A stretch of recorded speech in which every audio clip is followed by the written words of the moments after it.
So, are we set? Yes, we are now set, so you can start whenever you'd like. Okay. I'm assuming from the number of faces and stuff, we have a quorum, so I'll get going. Okay. Welcome to the December 7th meeting of the CB6 Transportation and Public Safety Committee. My name is Gene Santoro. I'm the chair of the committee. This meeting is called to order at 7:04 p.m. Tonight, we are joined by Community Associate Brendan Berth. Members of the public, you can raise any questions or comments that you have through the Q&A feature of Zoom. If there's time following the committee's discussion, we will field questions from the public. Yusuf Khaled is volunteered to take minutes tonight. Thank you, Yusuf. And now it's time for that ever popular favorite, attendance taking. So Brendan, take it away. Committee members, I will call your name and you will unmute yourselves. When your name is called, please say present. I will announce if there is quorum. Gene Santoro. Here. Matt Roberts. Matt hasn't made it yet. Phil Napolitano. Yes, present. John Berenbaum. Present. B. Disman. Present. Charles Fernandez. Present. Andrew Gross. Andrew is going to be late. Yusuf Khaled. Present. Sandy McKee. Present. Larry Shire. Present. Ann Seligman. Okay, I do see Ann on the screen, so I will count her as present.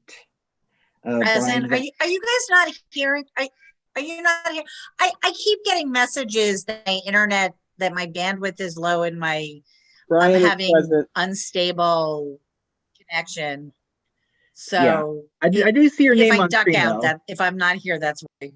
Yeah, I do see your name on screen though, so I did count you as present. Brian Van Nieuwenhoven. Present. Ronnie White. Okay, I do not see Ronnie. Bob Cohen. Bob Cohen and James Wilson.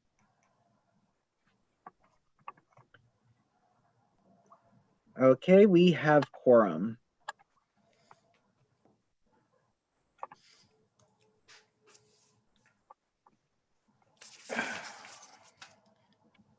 Okay, the attendance for tonight's meeting was distributed ahead of time by the board's office, and it's currently appearing on the screen before you.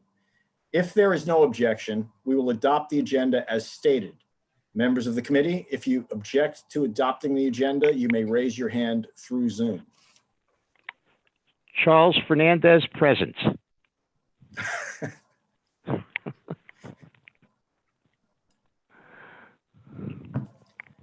Okay, I'm taking that as no objection. So let's assume the agenda for tonight's meeting is adopted. The minutes from the October 5th meeting were also distributed ahead of time by the board office. If there's no objection, we will adopt the minutes as drafted. Members of the committee, if you object to adopting the minutes, you may raise your hand through Zoom.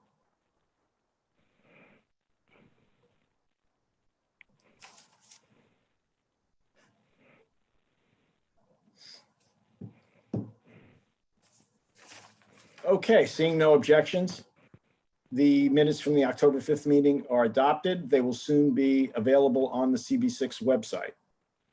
So let's move along to the meeting's ground rules as mandated.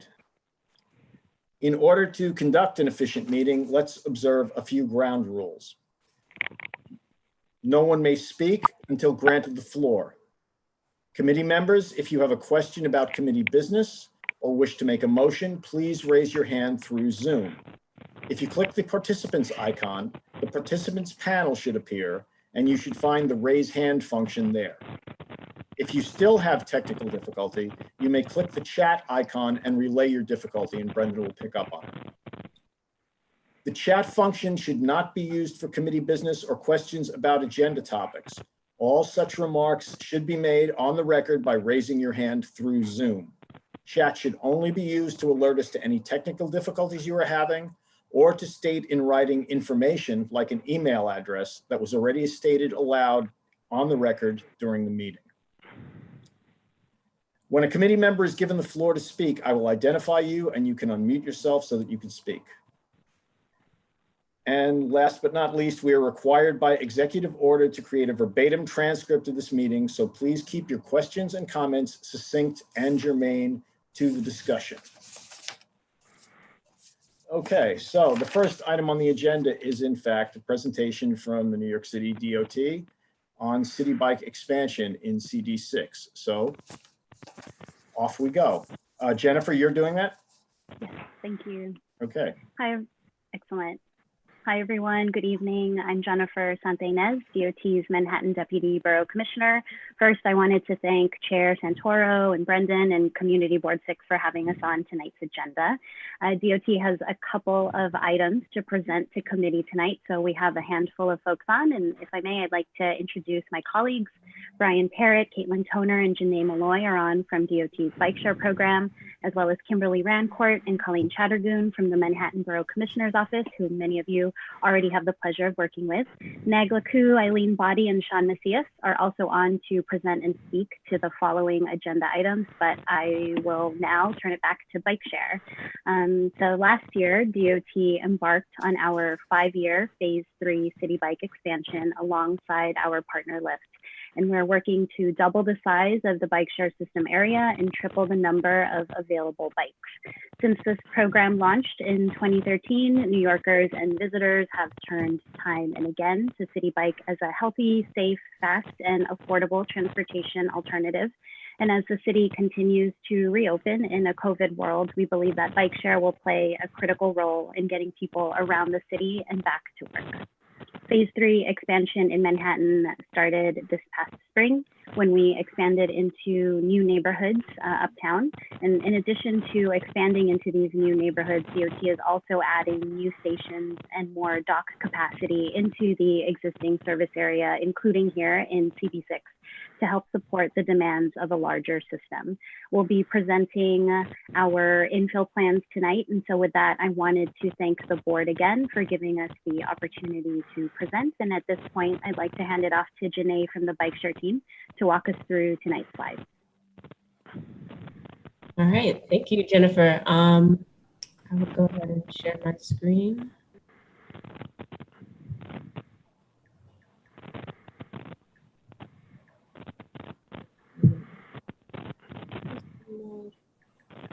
Let me know if that looks good. Yep, we can see it. Thank you. All right, thank you. So as Jennifer mentioned, my name is Janae Malloy, and I'm joined today by my colleague, Brian Barrett. And we're going to be presenting on City Bike infill for Manhattan CB6. So I'm going to walk through the entire presentation, and then we'll have time at the end for any questions. So then with that, we'll get started. So first, we're going to start with an overview of the system. So what is City Bike? It's a network of shared bicycles. It serves as an additional transportation option for the city. It's available to users 24/7, and it allows people to have all the benefits of having a bike in the city without having to worry about storage or maintenance issues. It's a part of a public-private partnership, which means that's a public-private partnership between DOT and Lyft. So that means that DOT is responsible for all of the planning and outreach as part of the system, and Lyft handles the day-to-day operations, equipment, and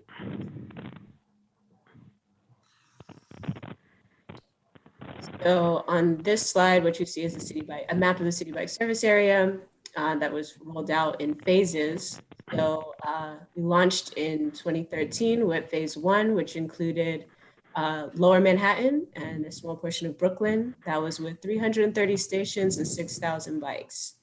And that is in the light blue on the map there. And Next, in phase 2, we went further into Manhattan, as well as further into Brooklyn, and then added in a portion of Western Queens.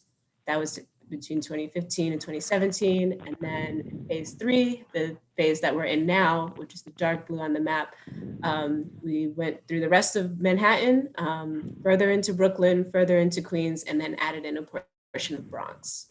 And the goal here is to add 16,000 bikes to the system over 35 square miles. So when we take a look at the ridership numbers, we have over 107 million trips to date, and that's about 5.5 trips per day per bike. And in that, there's over 170,000 annual members that use the system. And so, of course, with the impact of COVID-19, additional measures were taken to ensure rider and employee safety by DOT and Lyft. That includes cleaning high contact areas on bikes when returned to the depot, disinfecting bikes when docked at high use stations near hospitals.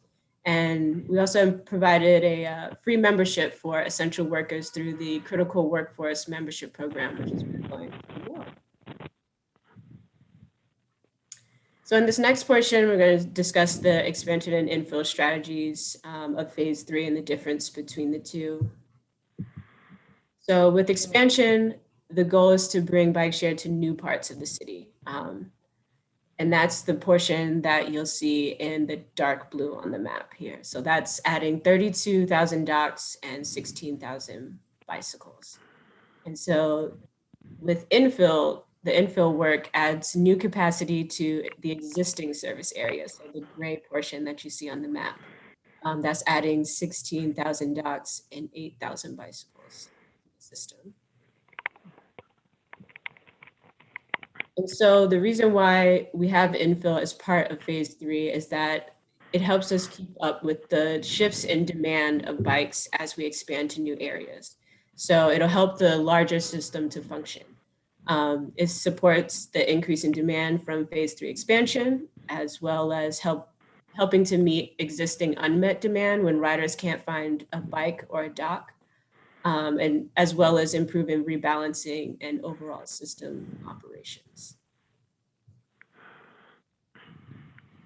And so the infill dock distribution will be based on rider demand for more capacity. So right now our infill focus area is in the light blue on the map here, and it's based on areas of highest demand where they will receive the most docks in those areas. And this is going to happen on a rolling basis. These installations will cover multiple community boards at a time, and it'll be an iterative planning process to address changes in demand as the system expands. So we have several options for increasing station capacity. That's adding new stations, expanding existing stations, and then also using creative design solutions like 3D bridging. So what 3D bridging is a tool that we will use to add docks to stations at locations where there might be uneven surface or a lot of obstacles that we need to work around, like utilities or tree pits. This will help us to be a bit more flexible in that area. And so when we take a look at the planning process, we do start with outreach. We do that through an online feedback portal to get community feedback. This is a portal where members of the community can request where they would like to see a station in their neighborhood, as well as adding additional feedback or comments. During station siting, we use ridership data and technical criteria to identify feasible locations. And then of course, community notification. So before a station is installed, we make sure to notify property owners, of course, the community board and any other key stakeholders. Then we move into installation phase, and then there's also ongoing monitoring that occurs once a station is on the ground. So in this next part, we'll get into the new stations proposed for Community Board 6.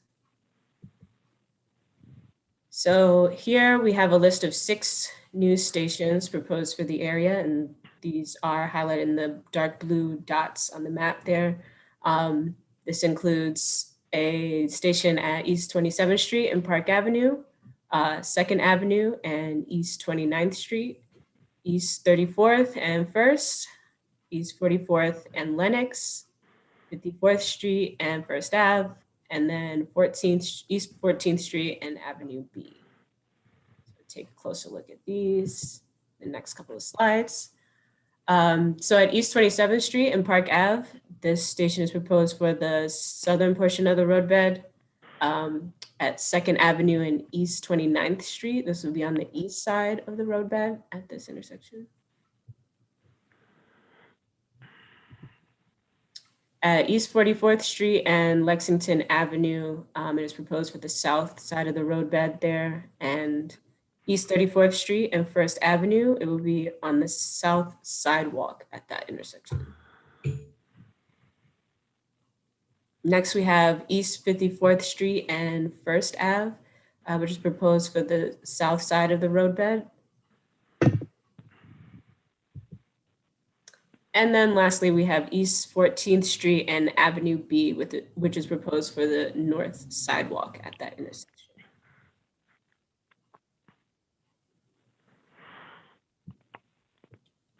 Okay, so that was all we have for you guys today. Thank you so much for your time. And now I think we can open it up for questions. Let me know if I need to go back to any particular slide.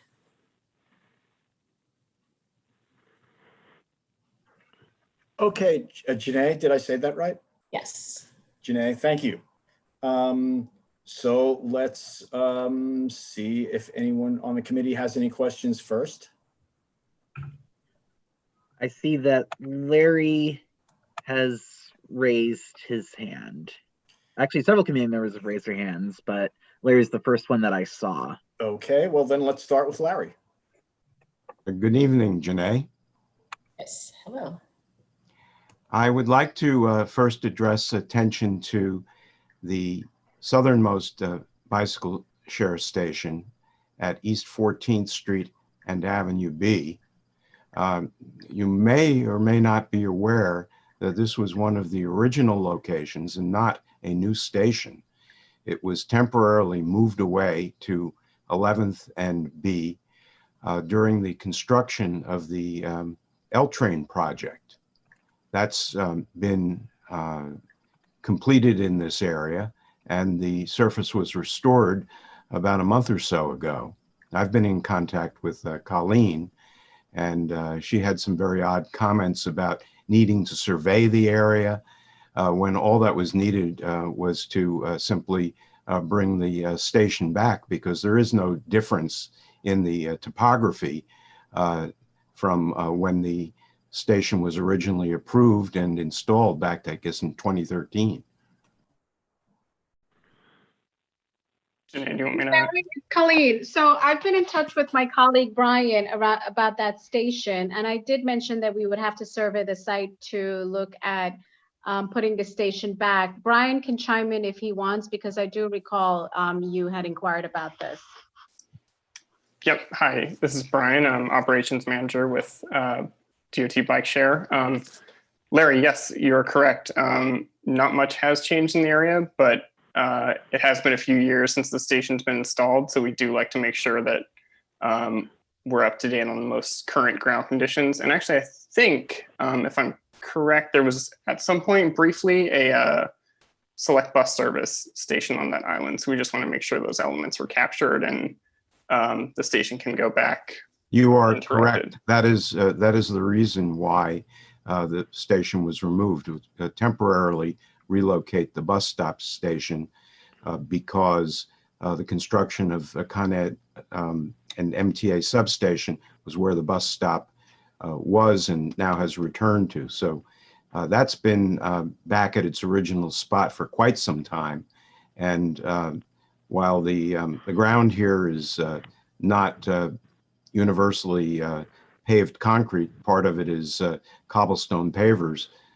That is the exact condition that the original bike share station, I believe with 39 bikes, had when it operated until July of 2017. So my question is there any reason under the sun why we could not get this station back within the next week? We're looking to see if we can add additional capacity at this location, hence the survey. And the final item to remind you of that this was a valet station, because as you're suggesting maybe the need for additional capacity, having the valets here was really appreciated by the community. I just want to let you know. Okay, thank you, Larry. Let's move on. I'm not sure what order you people raised your hands in, so I'm just going to go down the line here, if you don't mind. Ann Seligman, please. Okay, so my kind of broad question is about the citing criteria. I know that one of our real frustrations, prior to the initial installation, and this is coming from a place of love. I am a charter, annual member, but one of our frustrations on the board was that it was hard for us to suggest locations because there was inadequate transparency about the citing criteria. And so I think it would be really helpful if you could make those criteria pretty widely available for, both to the board and to the general public. So that's kind of the overall thing. The specific issue is that I spent way more time than I wanted to today on phone calls and emails about a specific issue where there is a restaurant whose this curbside space that they would be using, that most restaurants would use for outdoor dining, is blocked by a city bike station. And I'm wondering how you are incorporating that conflict and what a particular restaurant can do to say, like, hey, can you move this station, across the street or down the block? Or, somewhere where we can find a solution that suits both parties. So those are basically my two questions, my big and my little. Sure. Hi, Ann. Good evening. It's Jennifer. I will start to answer, I guess, your second question related to the overlap of bike share and open restaurants. So when the open restaurants program first started, like the initial program, when it was set to be a temporary recovery program, DOT was not planning to move any transportation infrastructure, which included bus stops and city bike stations at that time. As many folks are aware, the mayor has announced that the open restaurants program is now going to become permanent and is now year round. And so we're further developing what, a permanent open restaurants program will look like and how to kind of deal with all of these kind of conflicts and need for curbside space over the next few months. In terms of these new stations that Janae ran through in CB6, none of them conflict with existing open restaurant setup. So that was something that was taken into consideration during this planning. So will that be?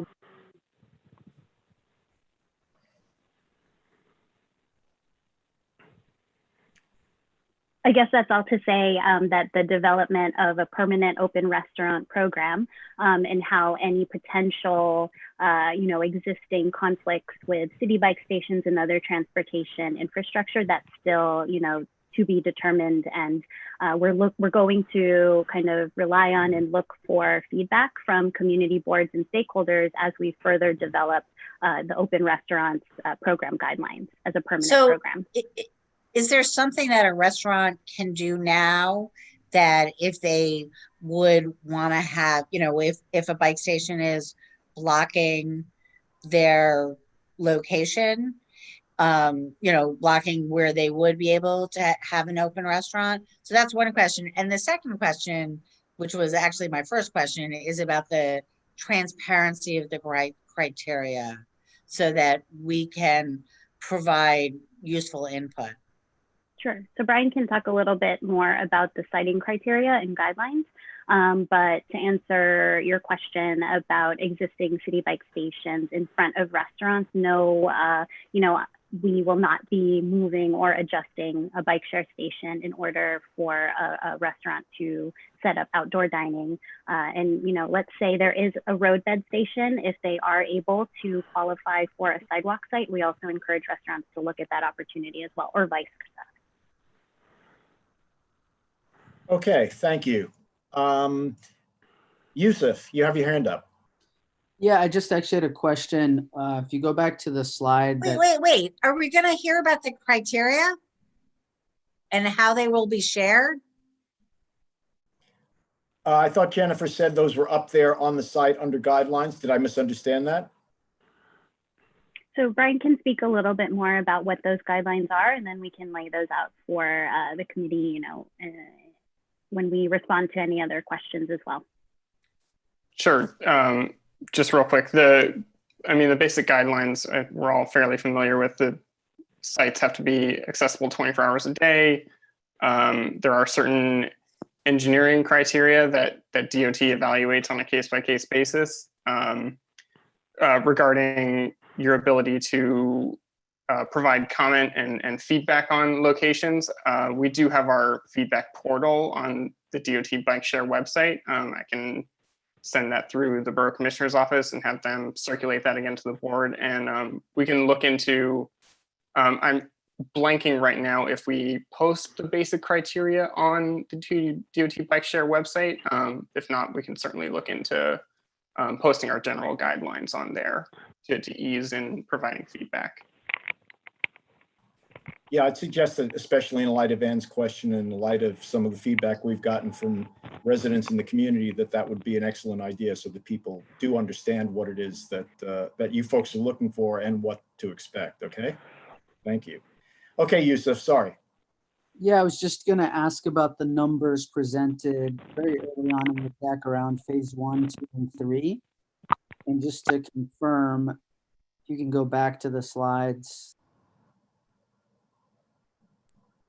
Hello? It was in the, sorry, I was muted. The first few slides? Yeah, you can go back to that one. Wait. Yep. So in phase 2, are the 12,000 bikes additive or is that cumulative? And same with the stations. Yeah, adding in 12,000 bikes. That's the cumulative count. That's cumulative, not additive. So through phase 1 and 2 is cumulative, and then phase 3 will be additive. Phase 3 is 60. Got it. So by the end of phase 3, we should have 28,000 bikes. Okay. I saw the plus sign, but I wanted to confirm. That was it. Thank you. Okay. Kyle has a question. Hi. Thank you, Chair. Just two quick questions. I kind of build on what Anne was just speaking about. What is the actual definition of ridership demand? Is that just based on where public riders ask for a dock to be situated, or is it based on customer use patterns or traffic patterns or anything else? And the second thing is with the some of the pictures that you showed for expanding the bike docks, a lot of them seem to appear to impede on pedestrian space. So I was wondering how that figures into calculation as well with what essentially is privatization of pedestrian space. So to answer your first question around demand, what we're measuring is kind of like an internal metric of just your ability to get a bike at peak hours. And that's usually what we're using to inform our size of stations. Also, we're heavily relying on customer feedback. So if people are logging on to our feedback portal and commenting that they feel like additional bikes or capacity is warranted in an area, we'll take a look at that and weigh that similarly against our rideability metrics that we're determining station size with. And sorry, could you repeat your second question regarding privatization? Yes, it was about pedestrian space. So some of the expansions that I've personally experienced, and then just even in the picture that was included in this presentation, showed it, impeding onto the sidewalk itself rather than, being elongated on the street itself or expanded. How is that being taken into consideration? A big issue that we face in our district is sort of, a lot of things impeding on pedestrian space. So how is that being taken into consideration? There's some bike docks already that are located in areas that, already difficult for people who are old or have families to walk on as is, because of, restaurants, businesses, whatever the case might be. So how is that playing into any site selection? Sure. I mean, we're balancing as many as there are multiple needs for streets and sidewalks in New York. We're trying to balance those as best we can. Parking is certainly like a concern for a number of individuals. We do our best trying to minimize parking, and sometimes placing stations on sidewalks is a way to help do that. We definitely do want feedback to hear if folks would rather see things in the roadbed. But obviously we try to place stations on sidewalks where we feel like they can be placed and not impede pedestrian flow. Okay, thank you. Phil, you have your hand up. Yes, I do. So when will we know the size of the bike docks at the 6 or 7 locations that will be installed in CB6? We're finalizing those right now as we survey these stations. I can say that the average size is going to be about 44 to 45 docks for each of these stations.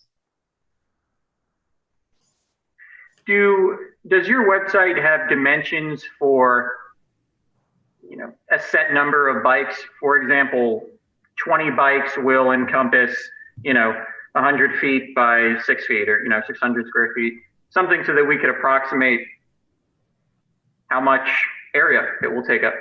Yeah, so a standard plate, so a 4-part station dock component, 4 bikes is about 10 feet. So each individual docking point is about 2.5 feet wide or so. And lastly, just to follow up on Ann Seligman's comment, I don't know if you're necessarily the channel to receive any sort of pushback from a restaurant, but are you aware of many restaurants that have said they couldn't continue their business as they would prefer because they didn't have access to the street because of the city bike station? This might be best addressed in BASA, but I'm interested if you guys had heard any of that feedback. Sure, we've heard from some restaurants that were unable to set up outdoor dining on the roadbed or the sidewalk or participate in open restaurants because there is some type of transportation infrastructure that exists immediately in front, or in line rather, with the restaurant's frontage. So that could be a hydrant, that could be a bus stop, that could be a no standing or no stopping anytime, rather, parking regulation, as well as a city bike station. So, we've heard some questions and complaints from folks as one would guess, but not too many. Okay, thank you. Again, let me emphasize that obviously from the stream of questions you're getting, and I know we've had more about this issue, it would really be very helpful to everybody, including you folks. I know you're juggling a lot of stuff. If you could make those transparent criteria available widely, and maybe try extra harder to do some outreach to these places that are having, feeling squeezed or pinched by this stuff, the type of businesses that are feeling pinched, the sort of stakeholders who are feeling pinched. Please try to do better or more robust outreach to them in advance, because we're getting pushback about this. And I know you've got a lot of competing demands for a very small space. I know it's really rough to resolve, but we all have to try to live here together. So we really appreciate it if you get that done. Thank you. Okay, Sandy, you have your hand up. I just wanted to let everyone know that the criteria is on the DOB website, and there's a PDF. It shows the diagram. It's actually pretty clear. So if you do want to know the criteria, you can visit the website. Great, that's what I thought. Thank you. Okay, Larry, do you still have your hand up, or did you just forget to take it down? No, I have a compliment and an inquiry. Okay, the compliment is well accepted. Was the inquiry germane to this? Yes. Okay. The compliment specifically relates to the infill station at First Avenue and 54th Street, which serves a transit desert in the Sutton area community. And with the new bridge going up and the outboard roadway, Greenway extension being built at the end of the bike path there, this is an excellent location, I believe, in my opinion.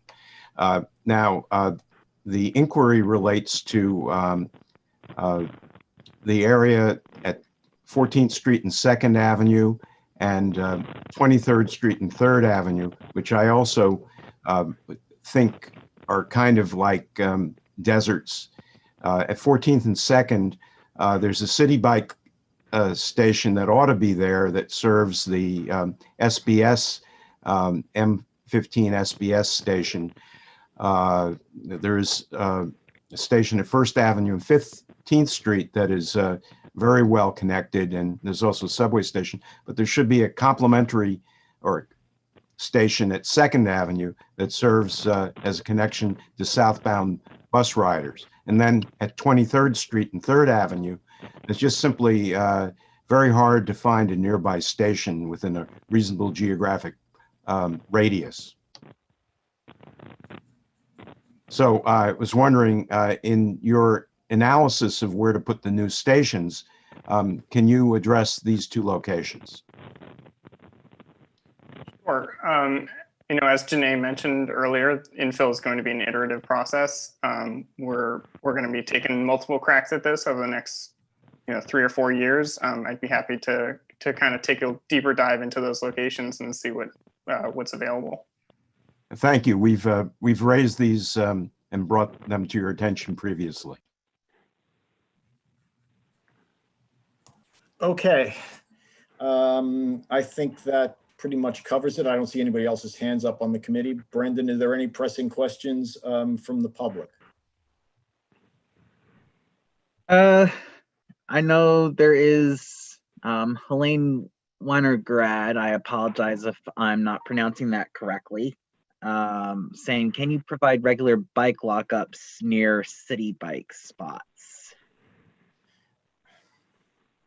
But that doesn't seem, I don't know if that's. Sorry, that's actually off topic. It's an interesting question, but it's not it's not what we're doing right here.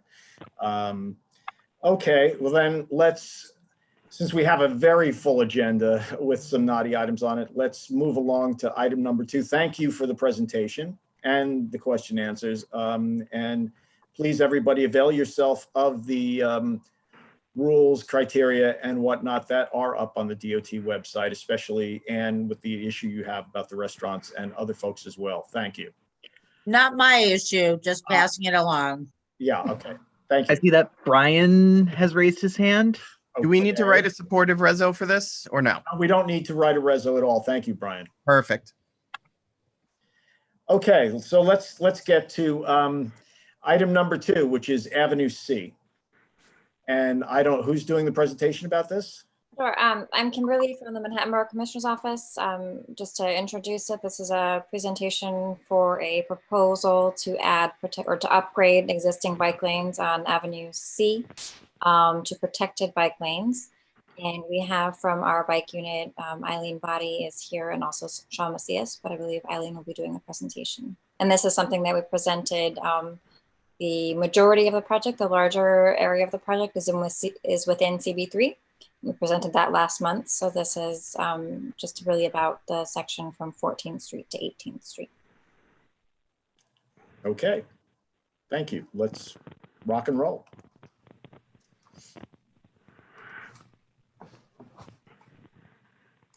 Thank you. So my name is Eileen Body. I'm a project manager with the bicycle unit. Tonight's presentation, as Kim mentioned, is going to cover Avenue C between East 14th Street to East 18th Street.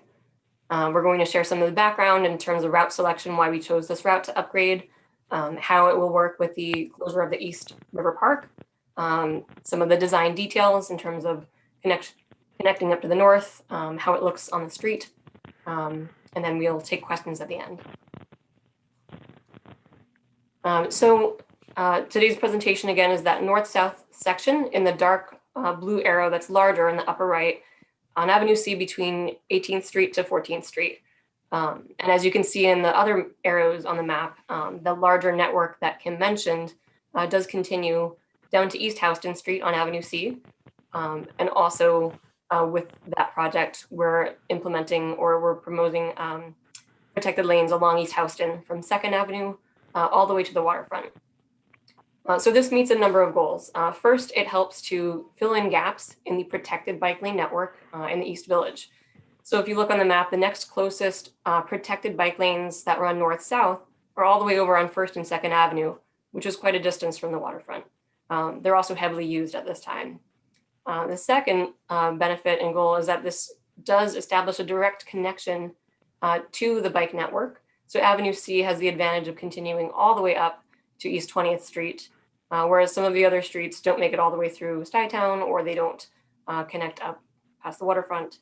And finally, with the East River Park closure coming up, we have heard a number of requests from elected officials and community members during the public engagement process of the East Side Coastal Resiliency project, really wanting to hear about what options cyclists could use during that closure for a north-south route. In 2019, the city released a Greenway plan for cycling, which shows on a conceptual level a citywide protected bike lane network. In this map, you can see on the lower section there, it does include a north-south connection within the East Village. So overall, this plan is in response to the vast growth that we've seen in cycling in the city. We're here to make good on that commitment to include that protected lane upgrade here in the East Village. So the Avenue C project route is located on a high crash corridor with a total of 13 people who were killed or severely injured during a 5-year period. So the chart does break down those numbers based on street user. And what you can see from those numbers is that people who are walking, biking, and traveling in cars are being injured along this route. So redesigning the corridor would improve safety for everyone. We've seen that when streets are redesigned to include a protected bike lane, it improves safety for everyone. Next, to look at the East Houston Street crash numbers, because that's connected to this project. This is actually a Vision Zero priority corridor, which means that the rate of crashes is even higher. And so again, looking at those numbers, there are a lot of people experiencing injuries on this route. And this is another opportunity to really enhance and improve safety along these two corridors. Over the years, we've been looking at the data after installing protected bike lanes throughout the city. And what we've noticed is that across the board, when we consider people driving, people biking, and people walking, pedestrians, there is a 15% drop in crashes with injuries. So that's a really significant decrease in crashes with injuries just from these street redesigns. And when we look at the crash numbers for pedestrians, those actually decrease even more. So protected bike lanes and street redesigns are a really important opportunity to really make the street safer for everyone. And so the Department of Design and Construction, as you know, is managing the East Side Coastal Resiliency Project, also known as ESCR. And this will close the East River Esplanade, which is a major cycling route on the east side. It will be closed for a few years, and the timeline is projected as 2025 completion. However, it's worth noting that some of the delays due to COVID-19 around the city could impact this timeline. And to speak to, again, that cycling rate that's on the East River Esplanade, also known as the Manhattan Waterfront Greenway or the East River Park, it's a really popular cycling destination and commuting route. On the weekend, there are more than 2,000 people daily riding each day. And then on the weekdays, there are more than 1,600 cyclists riding on a weekday. So while the East River Park will be closed, it is important to provide a reliable, dedicated space on the street that serves as an alternative. And so again, our project meets the need of both building out that citywide protected bike lane network, but also assisting during this time that requires a reroute. The area does have a number of bus routes. I'd just like to note that the M9 bus route does overlap with this project. We are not proposing any changes to those bus stops, so they will continue to be in operation at their current locations, and the bike lane design does accommodate the existing buses. So they'll still be able to pull to the curb, and I'll share a little bit more detail about that in a few slides. So getting into the existing conditions and the proposal details. Currently, Avenue C between East 14th Street to East 18th Street is unique in that it consists of both a service road and a main line. So with the service road on the west side, which is on the left side of that graphic, there's parking on both sides and a single travel lane. Then there's a concrete median, which is discontinuous at some points. There's some gaps in it. And then on the main line, there's a travel lane in each direction, parking on both sides, and standard bicycle lanes running in each direction. And in this area, we've noticed that the bike lanes can be obstructed by double parked vehicles. This is also, as I've said, that popular route connecting all the way up to 20th that will help serve as that reroute during ESCR. So any opportunity to make this a more comfortable cycling experience is what we're looking at. So the proposal proposes a protected bike lane in each direction on both the east curb and the west curb, right on that side of the median. In the southbound direction, cyclists along the west curb would be protected by a channelized buffer and vertical elements. And then in the northbound direction, cyclists would be separated from the moving travel lane by a floating parking lane. It's also called a parking protected bike lane. And so what the design does is it maintains parking on the east side and repurposes the west curb.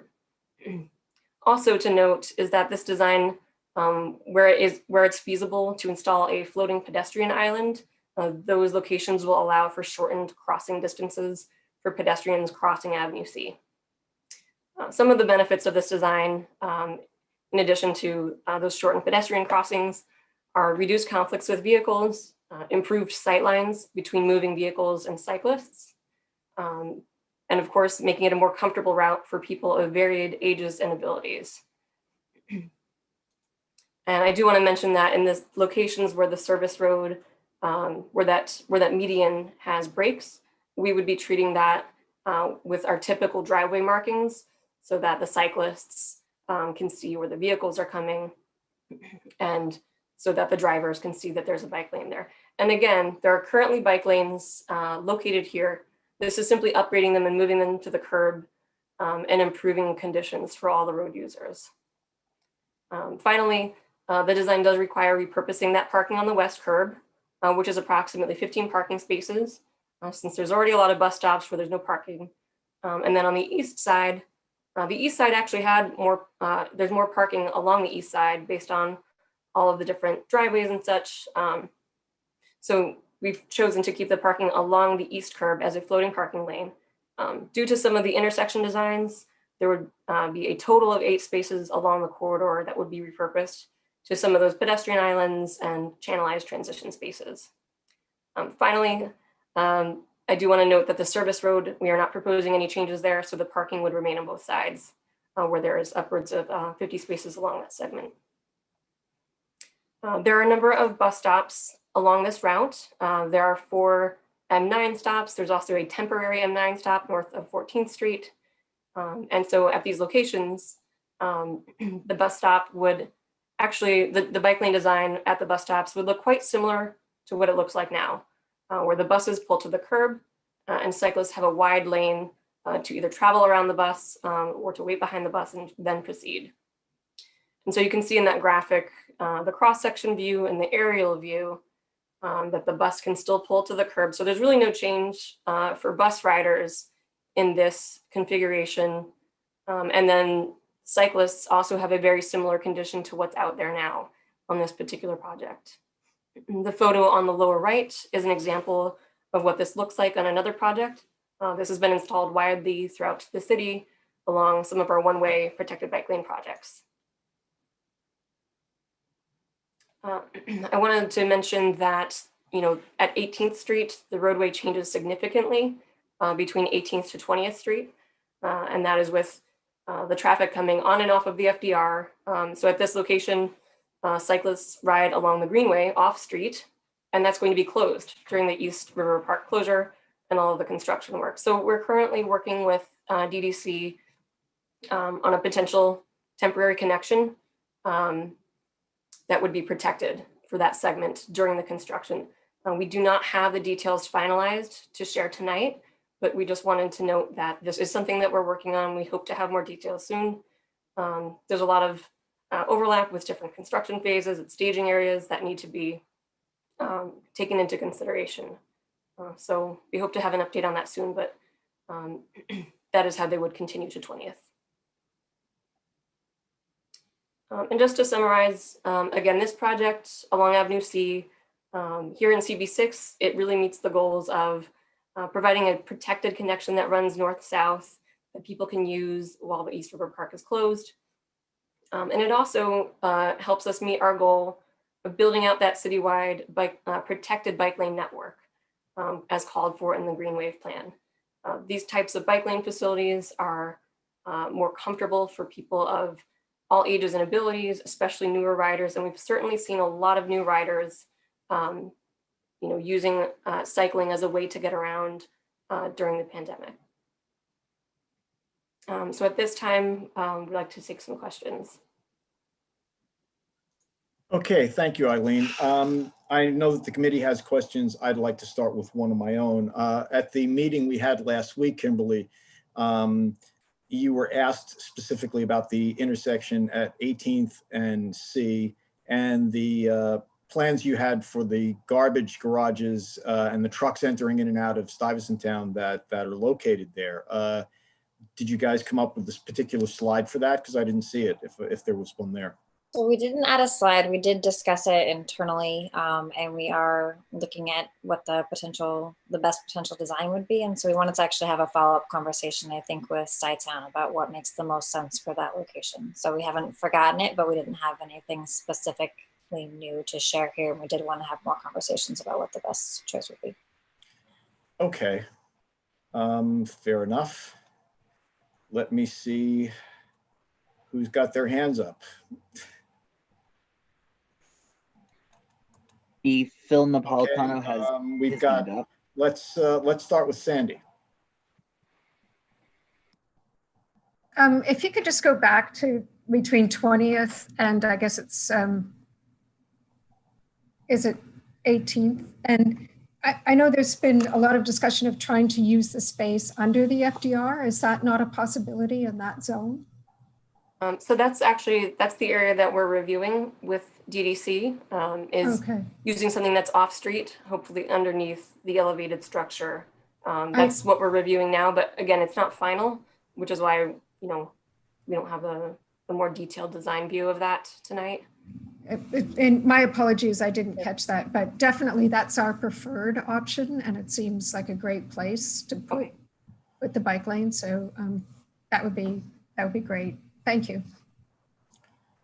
Yes, let me just second that. As Kimberly knows, we've been asking for this option for about 2 years, and we'd really like it to be seriously considered, even though I understand DDC's contractor has already begun staging. I see it on the northern end of this project, but nevertheless, it's in order to avoid complications for bikers and pedestrians. And one of the issues raised was the fact that bikers and pedestrians who are trying to navigate the detour during the construction are going to be using the Avenue C sidewalk very heavily rather than going to First and Second Avenue. So we really, really appreciate you guys going back and rethinking this stuff and renegotiating the possibility of doing this under the FDR drive, if at all conceivable. So thank you. We're on the same page. We'd like to see that as well. Terrific. Andrew, you have your hand up. Welcome back. Hi, thank you. Oh, hold on. You can see me now. Exciting. I just very quickly, I know that I sound like a broken record when I say this, and I'll be positive about it tonight. I really appreciate DOT, and I know that I'm never going to get my way at this point. The parking always just gets completely obliterated in every single project ever these days, but I do appreciate you not getting rid of all the parking in this case, and I do appreciate you keeping some of the parking in that lane. Again, I know this is a very anti-parking atmosphere around. But I do really want to be the one voice here that actually says thank you for not getting rid of all of it. So otherwise, it's very lovely. So thank you.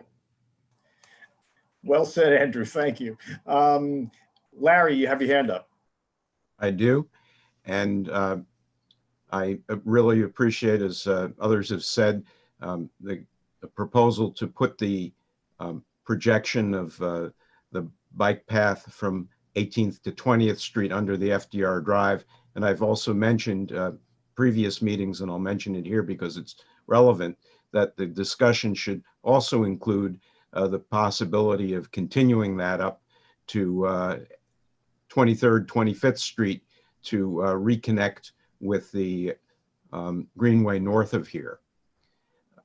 Secondly, going back to the picture of Avenue C between 18th and 14th Street, and where you have proposed on the west side creating a parking, not a parking protected, but a buffered bike lane. I think that is very wise because it eliminates a problem both for cyclists and for motorists, which is limited visibility around those slip lanes, which are very dangerous. And you might want to also consider on the service road, perhaps taking away one parking space at the beginning of the slip lane to further improve the visibility by daylighting this potential hazard zone. That's it.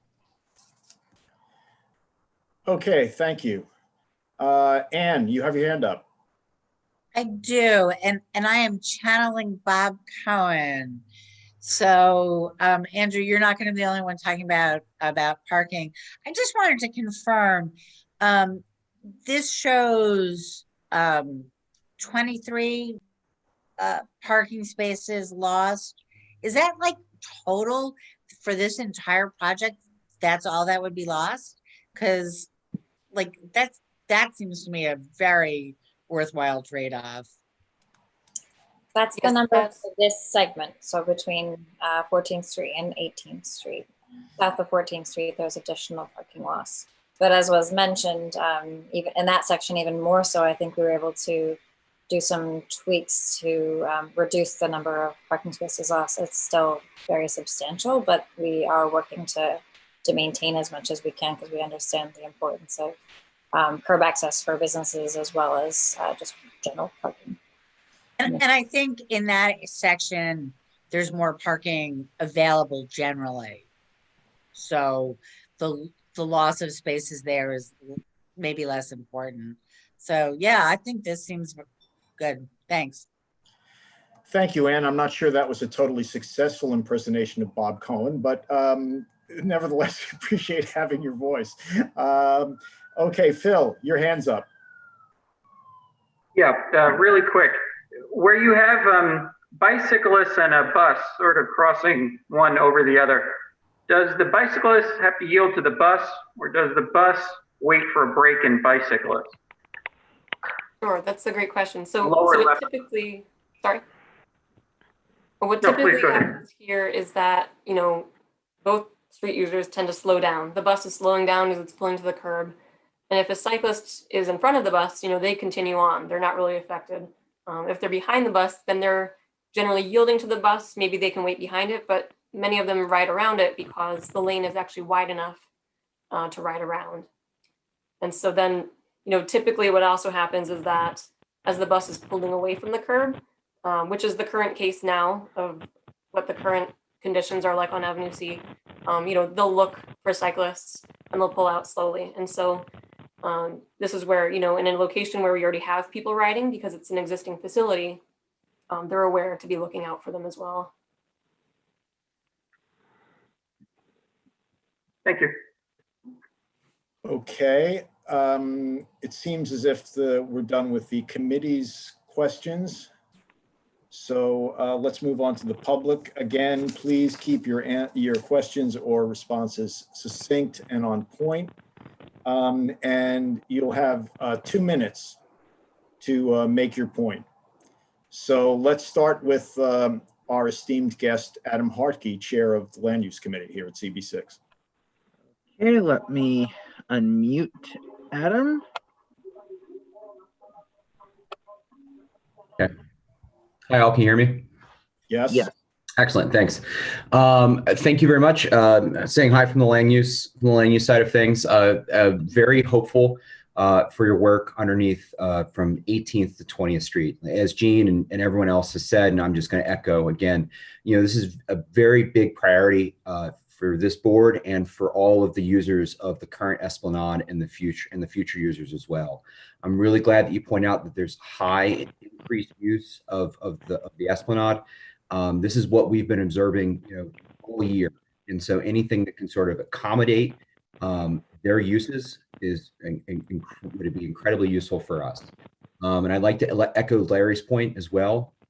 When you're considering this, please consider expansion past 20th Street to connect up to Waterside. Again, this is a whole complete network. There's been a lot of stuff that's not been great on the waterfront this year, sinkholes, et cetera, but yet users are still flocking and they're still finding a way. So please consider sort of creating a complete system. And with that, thank you very much. Looking forward to updates in space. Okay, thank you. Jason Gurrs, your hand's up. Let me unmute him as well.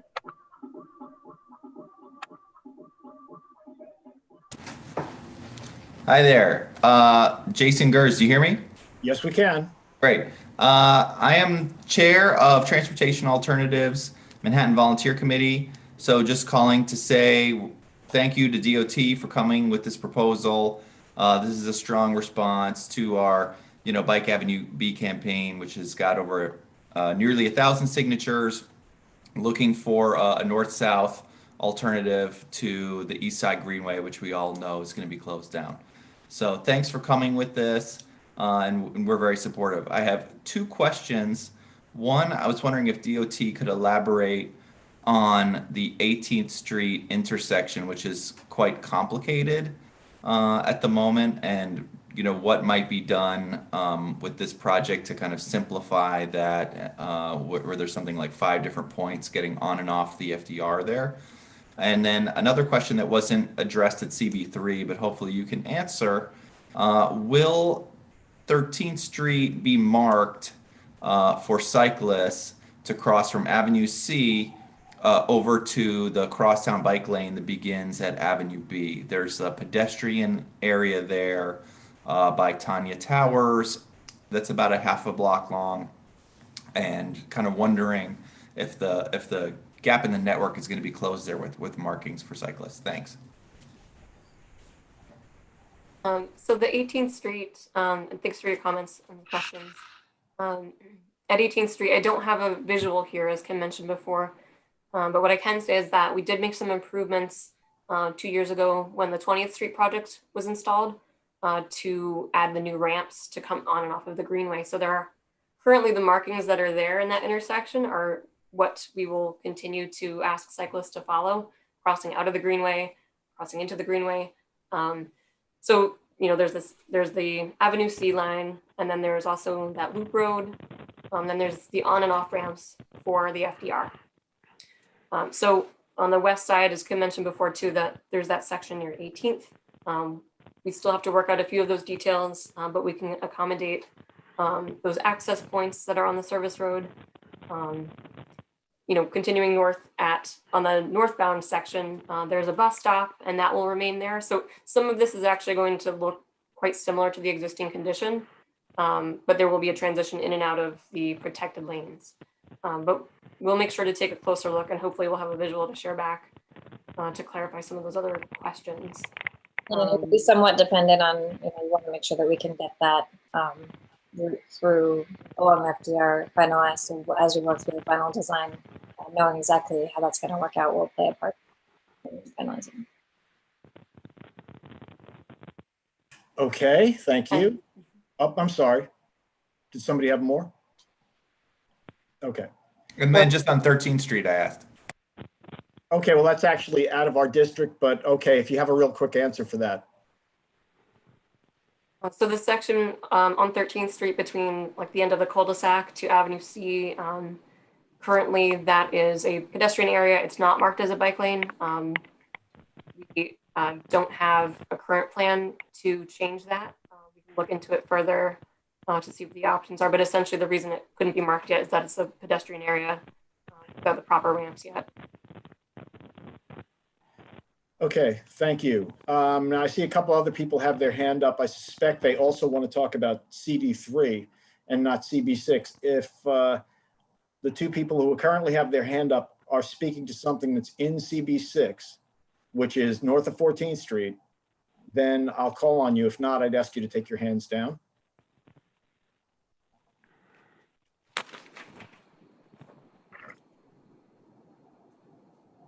Okay, Tommy Loeb.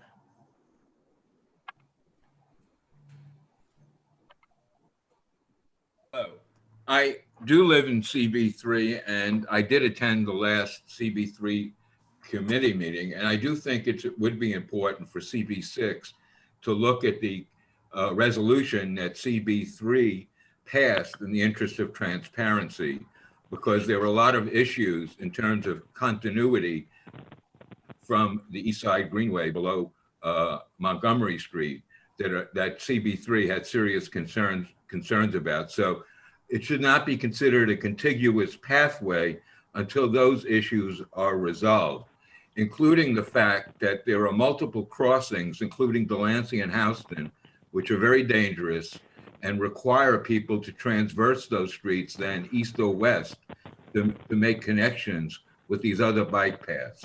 And the other issue that was raised, which does come up in CB6 also, is that the use of plastic posts is very concerning to people, particularly people with children who might be using the bike lanes, because there are constant intrusions into the plastic posts by vehicles either double parking or people just violating the plastic posts. In fact, there was a death in Brooklyn recently when a car killed a bicyclist when they went through the plastic posts.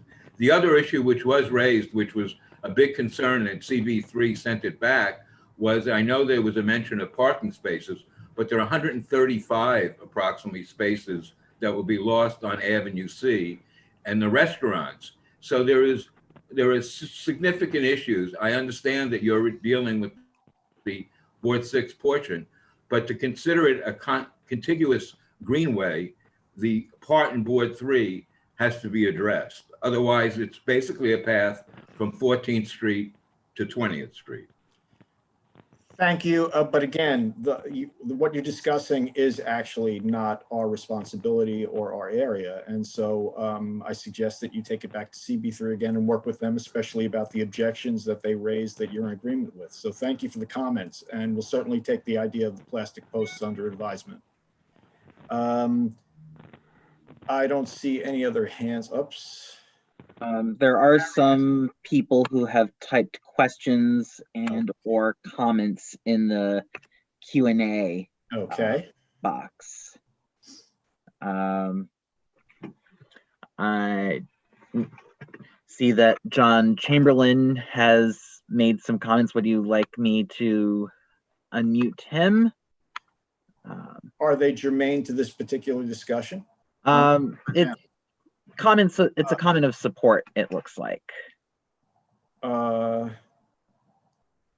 Well, yeah, this is the one that why are we reserving street parking at all? It's a tiny minority of residents that benefit, but is it the best use of public space? Well, it's a good question, but I've just read it, and it's something that we do consider on all the time.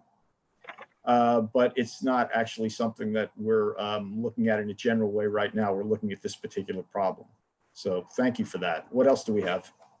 Helene Winograd, and I apologize if I'm botching how I'm pronouncing your name, says, I'm thrilled to hear you have an Avenue C plan.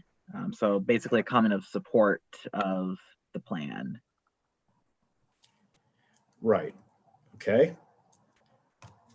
And yes, well, keep going, Brendan. Thank you. Okay. And Greenberg looks like has expressed some concerns about the configuration on 20th Street, and a rearrangement not executed was worked out with the city. Issues were blocked visibly due to the arrangement of the lanes and dangerous situation regarding 23rd Street crosstown stops on 20th Street. So I can speak to that. The rearrangement is planned for next year. It was delayed this year with some of our limited resources on the alternate side parking restrictions, but we do plan to still install those updates along 20th Street. And just to clarify, that's related to the pandemic. So our resources this year have been limited for implementation overall. A number of things that are on hold still. Okay, thank you. I've seen that, so I understand what you're saying, and we will be looking at actually early next year at that presentation for the rearrangement of 20th Street. Let's skip down to Edward Dunn's question, Brendan, please.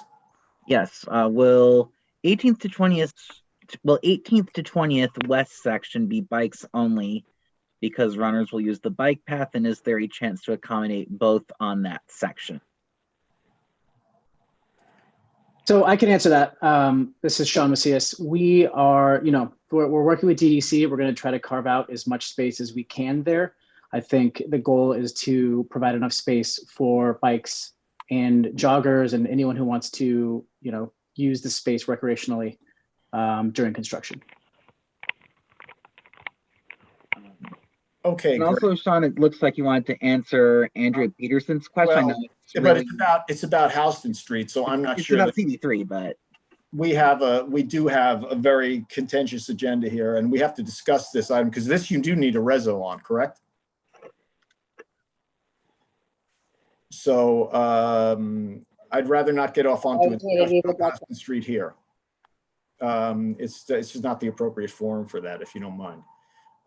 So I think the questions are done. So let's. Actually, Larry Shire has his hand raised. Sorry, Larry, please.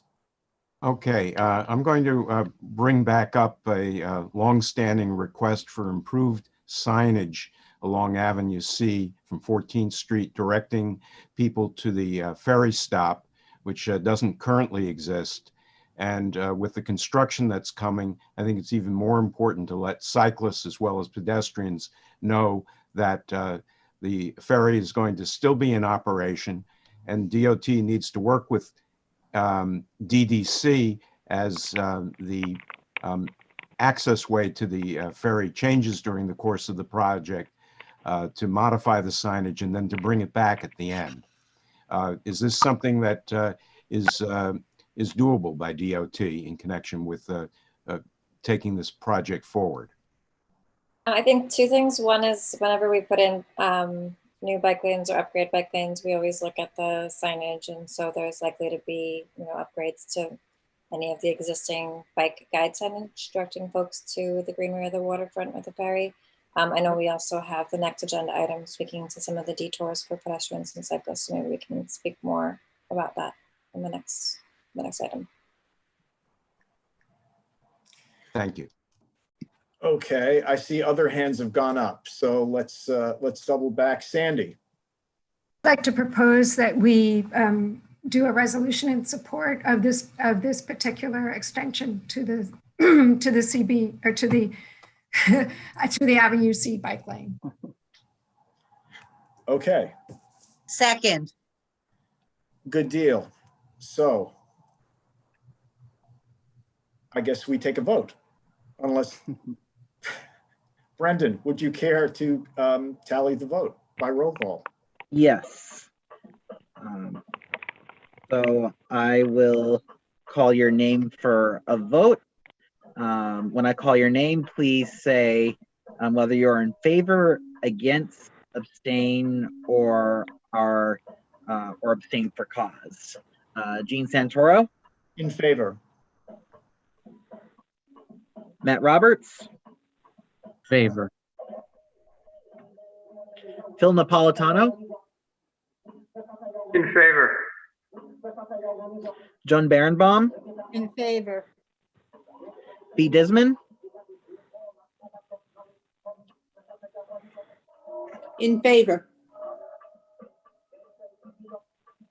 Charles Hernandez. In favor. Andrew Gross. In favor. Yusuf Khalid. Favor. Sandy McKee. In favor. Larry Shire. In favor. Ann Seligman. In favor.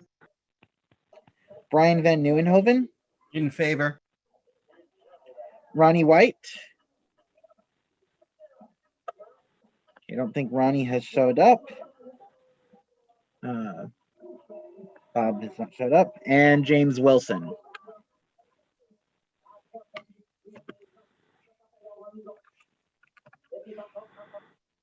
James?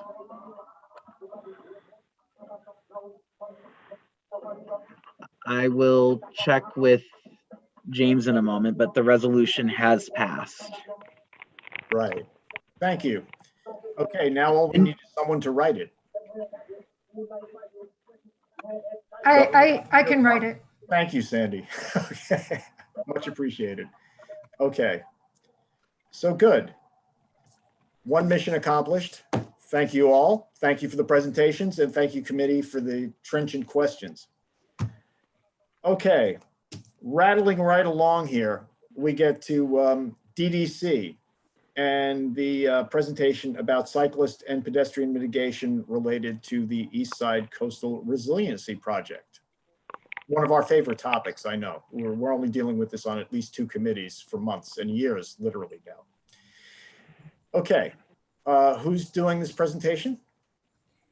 Desiree Gazzo. Hi, Thanks, Desiree. Hi, how are you? I'm fine. So you're on.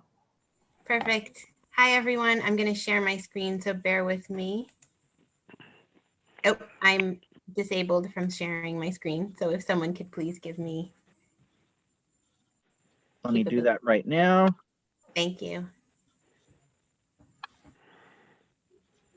Okay. Excuse me, while we're waiting, I did want to just ask DDT before they left, hope they haven't already, if we could see the further development of plans for the north of 18th Street section as soon as possible, and the additional stuff about 18th Street's corner as well, preferably in January. That would be great. Thank you. Okay, Desiree, sorry. Nope, no worries. Can you see my screen okay? Perfect. Thank you. So thanks everybody for having us. I know you have a long agenda. Our slideshow is pretty short. So again, I'm Desiree Gazzo, Community Engagement, HNTB Lero with the ESCR project. I'm joined by John Lynch, who is the construction manager for PA2, and several of our colleagues from DDC.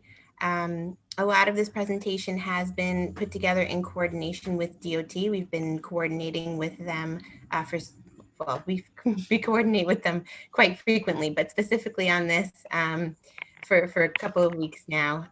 So the highlights for today, we're going to go over the project area 2 overview.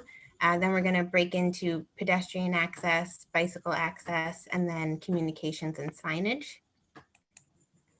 So I'm sure everyone is familiar with this map, but we kind of start off our presentations with this. Again, the PA2 area up to the north, which has recently started, and then the PA1 area to the south with the parallel conveyance in between.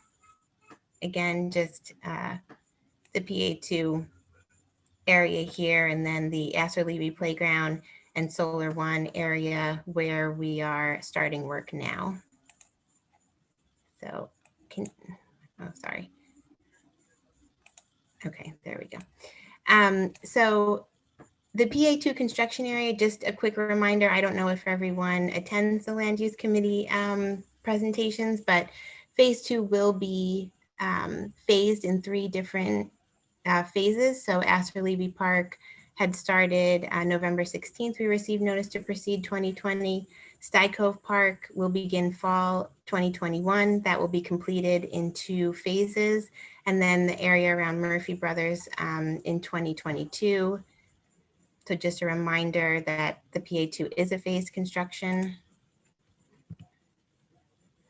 And again, right now we're in the mobilization and site preparation phase of project area 2. So there has been, again, the contractor just came on board, about 2 or so weeks ago, and they are submitting plans. We've been coordinating with them daily to have these plans approved, and that includes kind of the detour for the pedestrians and the bicyclists. So pedestrian access right now for Asser-Levy, handball and track access is on East 25th Street. The work adjacent to Solar One will not inhibit pedestrian circulation along the waterfront. So we will keep that open. Pedestrian circulation will be detoured starting next fall when we start Sty Cove Park. So we will come back with more updates on that as we get closer to the Sty Cove Park phasing. Again, the contractor just came on board, so their phasing for Sty Cove Park has not been finalized yet. But we will say that the pedestrian access while we're doing the flood wall work at Solar One will remain open. And again, pedestrian detours will be communicated in advance of closures. For bicycle access, until the Avenue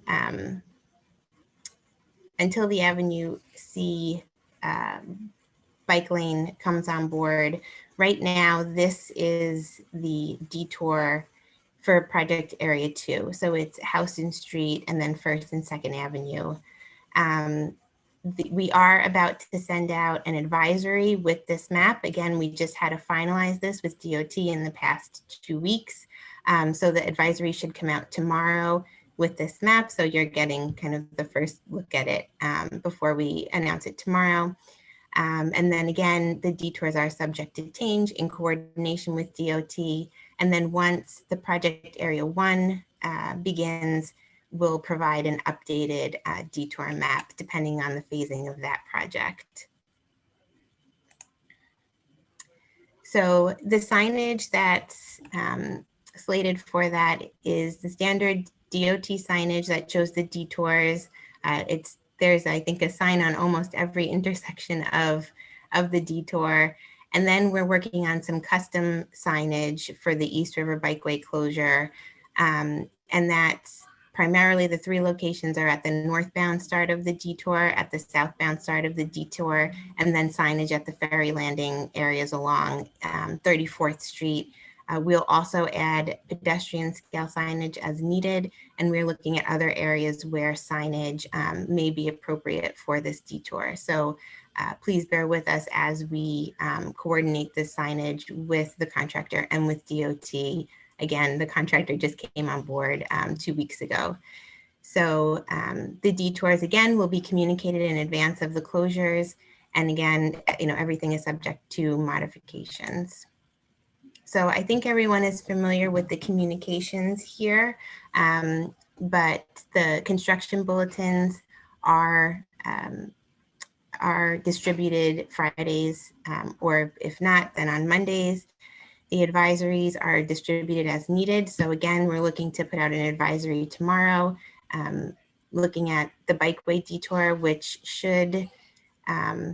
may take effect as early as next week. So we will have our community construction liaison on site tomorrow, posting the advisories. Again, we'll send it out through the email blast. We'll post it on the website, and we will post it around the bikeway area. And again, so the last one is the website here that has the construction notice. So again, the bike lane detour, the bikeway detour, will go into effect as early as next week. However, we still are coordinating with the contractor. So we did want to send out the advisory in advance notice in case he is ready to start that work next week, and we should have more information as the week continues. And that is what we have now. And then just piggybacking on Eileen's presentation and the DOT presentation regarding the 18th to 20th Street, we are working closely with DOT, as they said, to make that happen. So please stay tuned for more information, which we will share as the coordination continues. Okay, thank you, Desiree. I see that there are hands up. Sandy, please begin. You're advising bicyclists to go along Houston Street. Does that mean you assume Houston Street is a safer route than Avenue C for bicyclists? Sure, and DOT, I'm hoping you're still on, because I think we anticipated getting bicycle lane questions.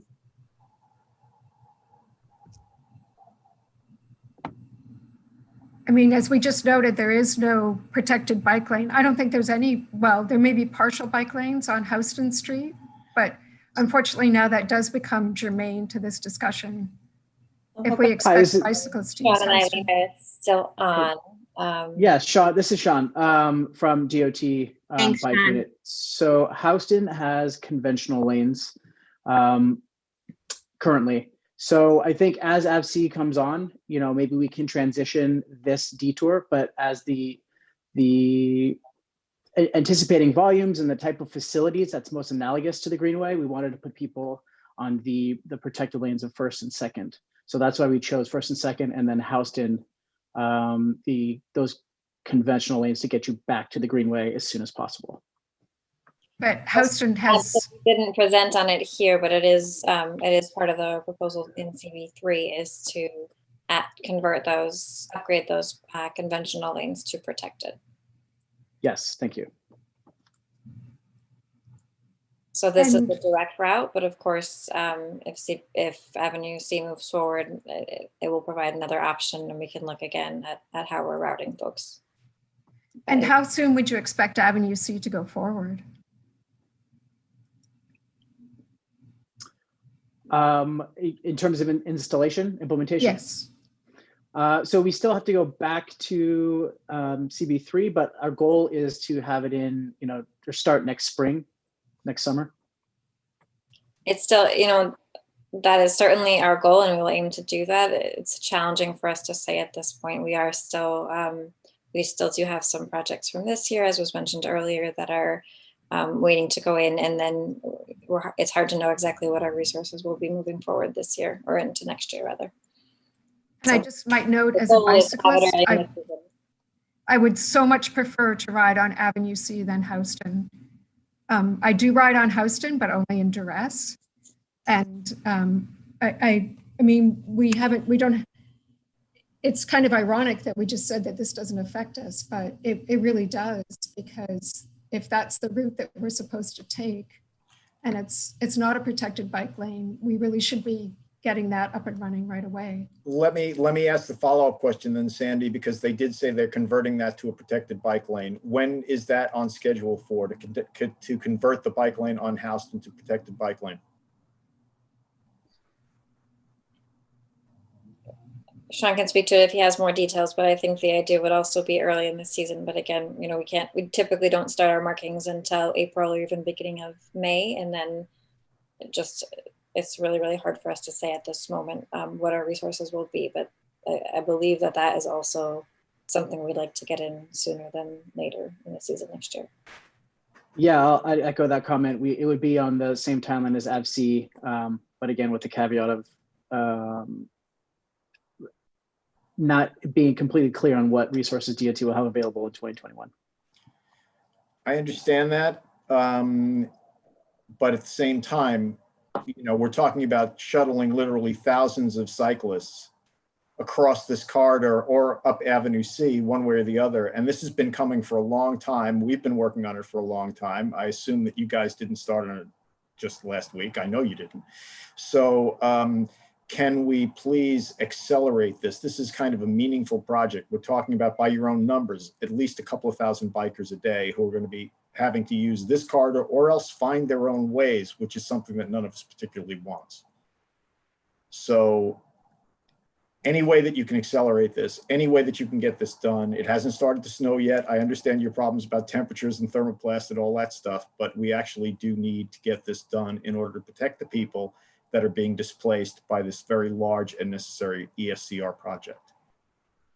I can't urge you enough to do that. And I think you understand that the entire board pretty much feels that way. So, and what can we do to help accelerate this? It's a huge issue. I mean, I'm not sure there's anything we can do at this point since our marking season is over for this year. And of course it is temperature related, but it's also contractor related. And so I think this is definitely on the top of our list for next year. And hopefully in the early spring, we'll be able to give you an update on what our resources look like and how early we'll be able to get it in. But we certainly understand the need for it and the desire to have it in as soon as possible. Okay. Sandy, if you don't have any follow-ups, I'll move along. Andrew. So I have another question, but just following that, like I don't even ride a bike, and I'm 100% in favor of every single thing, Gene, that you and Sandy just said. And, you know, I'm sorry, but, you know, I've sort of complained before about, I actually have a complaint, now I do, that, you know, there are these projects, these DOT projects go up and there's just like a lack of coordination. I'm sorry, like this, like I'm referencing, you know, like the Midtown Tunnel, like this work is being done, but like it's not synced up with bike lanes, and it's bedlam. And this is another example where I get the contractor wants to go to work now. You're basically sending people like Sandy and Gene who ride bikes and a lot of people on this board into a situation they don't feel comfortable in. And, you know, I just think wasn't my initial comment. I just think it's unfair. And I just feel like, you know, this is New York City, and there's just got to be a way to make it happen. There's just got to be a way to think creatively here and not send thousands of people, you know, into a situation like that. Can I say that as somebody that doesn't ride a bike? I just objectively, I'm hearing this and it's just kind of crazy. My actual question, feel free to comment on that, but whatever. My actual question is I actually run a lot, and I run a lot in this spot. I run there like 3 or 4 times a week. Can you just somebody walk me through, like, what am I going to experience? I'm heading southbound. I'm heading down, you know, I'm passing like the marina. There's like a gas station. I think that's 14th Street. Mm-hmm. What am I going to experience running with thousands of runners? You could probably go there a week. What does that look like? What does that feel like as I'm heading south, you know, toward the East River Park? Sure, Andrew. And I don't have the specific visual for you because that is still being worked out with the contractor. Otherwise, we would have provided a zoomed in version of what that would look like. But it has been confirmed that there will be pedestrian access. So it will look something, you know, similar to, there will be, you know, a construction fencing of some sort. The exact width of the kind of travel lanes, again, is still under consideration and coordination with the contractor. John Lynch, I think you're on the call. I don't know if you have any more to say about that, but I think right now we're coordinating with the contractor to work out those details right now. However, we know that there will be pedestrian access. I just sorry to jump back in, but just to make clear, yeah, just because I'm very used to running, like, and I know that space pretty well. I would just stress that I think what's going to be important here, and again, I'm sure the contractor has an amazing, flawless plan, and it's going to be beautiful. But what I'm hoping is that there's enough space so that we're not jamming people into like a tiny, tiny area with like lots of barricades and fencing. Because I'm sure that people are not going to respect your bike rules anyway, because people ride their bikes and don't dismount over there. So I'm expecting people to recklessly ride bicycles and just like, run over people anyway. And I'm curious to know if you guys are going to mitigate that somehow, because like there's no way New Yorkers are going to follow your rules. And B, especially with COVID, right? Like, it's just not a great time to be like jamming lots of people who are exercising into like teeny spaces. I'm not accusing or saying that you guys are going to do that, but just knowing how construction often goes, I just want to throw that out there early on. Sure, and I think we have had conversations around COVID as well, and kind of taken a look at what other parks and pedestrian areas, are doing. So we have been considering that. I will say that the area that is being sectioned off for the Solar One is, relatively small to what some of the other parts of the construction will be like moving forward. But we will take all of these concerns into consideration as we are working with the contractor right now to determine what that space will look like. And we will come back with an update for you. Amazing. Thank you. Mm-hmm. Okay, thank you. Let's go to Larry. Hi, I'm a little confused about what's happening adjacent to Solar One and the area where the flood wall is going to be in the short term. Can you clarify your previous comment? So the area around Solar One, and again, John Lynch, you're more than welcome to jump in, but the flood wall construction is happening adjacent to Solar One. And that we've presented on that at the land use presentation. So that is the construction that's happening at Solar One. So it's just north of Cyclist Park where the Solar One area is. We will be in there constructing the flood wall around Solar One, so that way we can finish up that work so that Solar One can work on the construction that they have planned for that area. Right, and Desiree, this is John. The corridor would be between the Solar One building and the water, right? So that'll be the pedestrian flow, which is what's there now, right, for pedestrians. Are you saying that would be there during much of the construction, or until when? Correct. While we construct the flood wall. Okay, could that not also be an area for bicyclists? Well, the bicyclists are to use the bicycle detour. Again, like Andrew said, it's, people are people and they don't always follow the rules. So there is a bicycle detour for this project. However, we will put up signage, or we'll try to put up signage, or we'll look to put up signage. However, we can't physically stop people from using the pedestrian area, as they want to. So again, the detour will be set for bicyclists, but we can't control every person. So again, we'll do our best to try to accommodate them. Well, I'm really sorry. I'm becoming more confused. Based upon Andrew's inquiry about being a runner and trying to come down past the gas station, how far will he be able to proceed and before having to detour away from the river's edge? The river's edge will remain open. He will be able to continue along the river's edge. It's the greenway that the bikeway that will be detoured.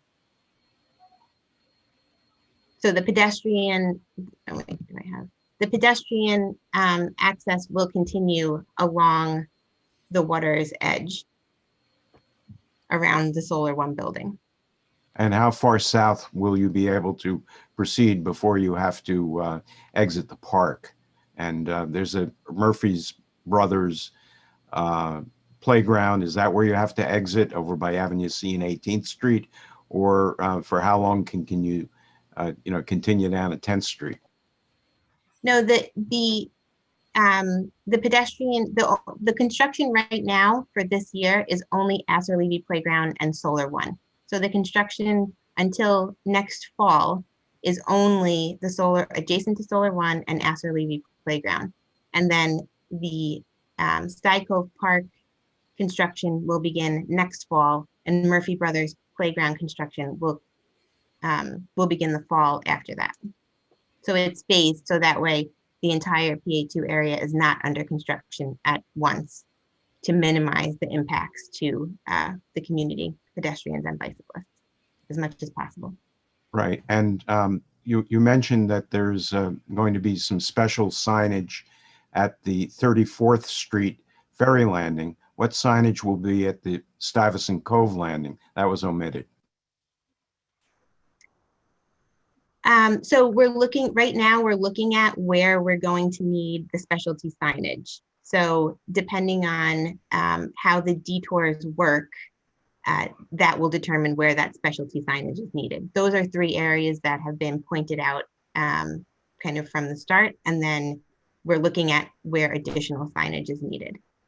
Yeah, So obviously, if somebody arrives on bicycle aboard the ferry, they're going to need to know where to go.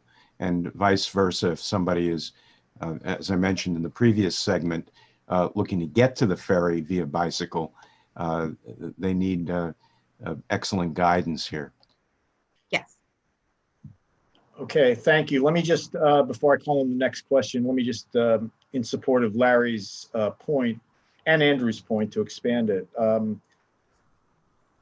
DOT's best designs come from understanding the instincts of New Yorkers on their feet or on bicycles. And they try to design things that conform to the instinctive moves that people take when they're confronted with situations. So this is why the pedestrian detour makes more sense than the bike detour, I think, to the entire board of CB6. And so again, I'd like to urge you to reconsider what it is you're doing as quickly as you can, because what is going to happen, as Andrew said, is that people are not going to take the route to 1st and 2nd Avenues. They'll find alternate routes, whether it's along the waterfront or whether it's down the sidewalks along Avenue C, which are already clogged with pedestrians from Stuyvesant Town, have a bus stop on the corner of 20th and Avenue C. That's a standing bus stop, which begins the line there. So there are people as well as buses waiting. So we need to address this issue in a holistic way as soon as possible in order to keep people safe. And I really appreciate you guys. I know you're working hard on this. I know it's complicated. We've been working on it for 4 years. So I really, really appreciate you accelerating whatever plans you have between DDC, DOT to get this done quickly, whether notwithstanding, other things notwithstanding, because we have literally thousands of lives at stake. And I'd appreciate that movement. Thank you. Okay. Gene, there was one other thing that I want. Gene, there's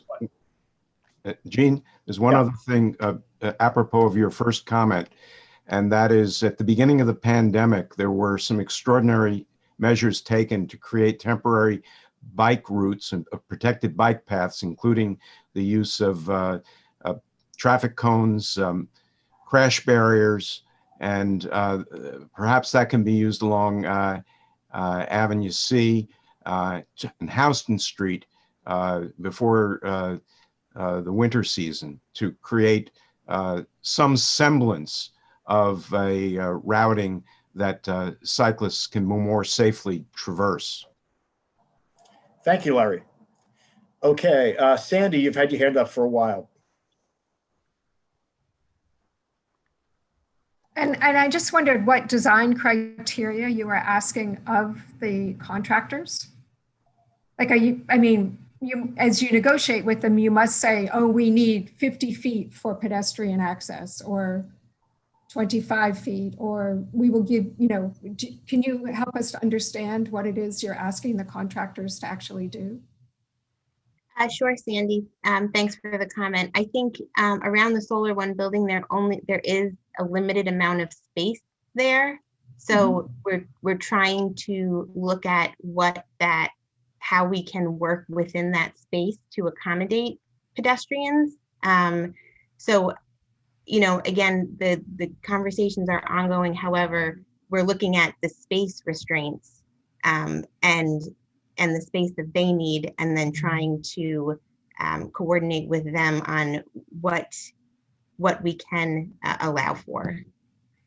And I guess my only point is, if you go to them with the criteria, it's much easier to meet the criteria than to, and so I'm assuming you do have some specifics that you're asking them, that it can't be 2 feet, can't be 3 feet. Right, and I think we're trying to get the maximum space. And might you be able to tell me what the what's a minimum? There isn't a specific minimum.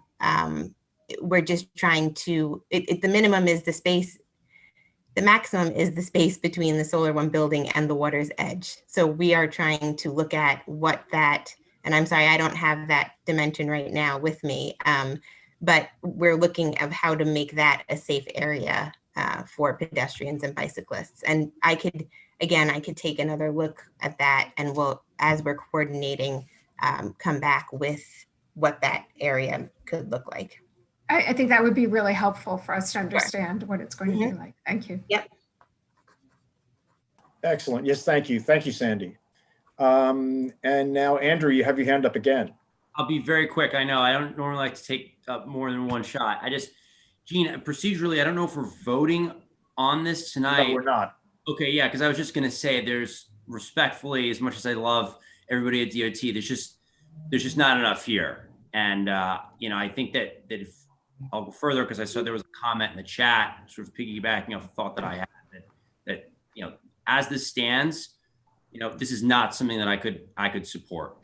I just could not vote in favor of this, because it's lacking so much that, it's screaming for not only the suggestions that we've raised here. I think as you said, Gene, everyone seems to be on the same page, but is lacking so much color that it really needs a lot more before I could ever support what I'm seeing. And I don't think it's the fault. I'm speculating on DOT. I think the contractor needs to come back and be very, very clear.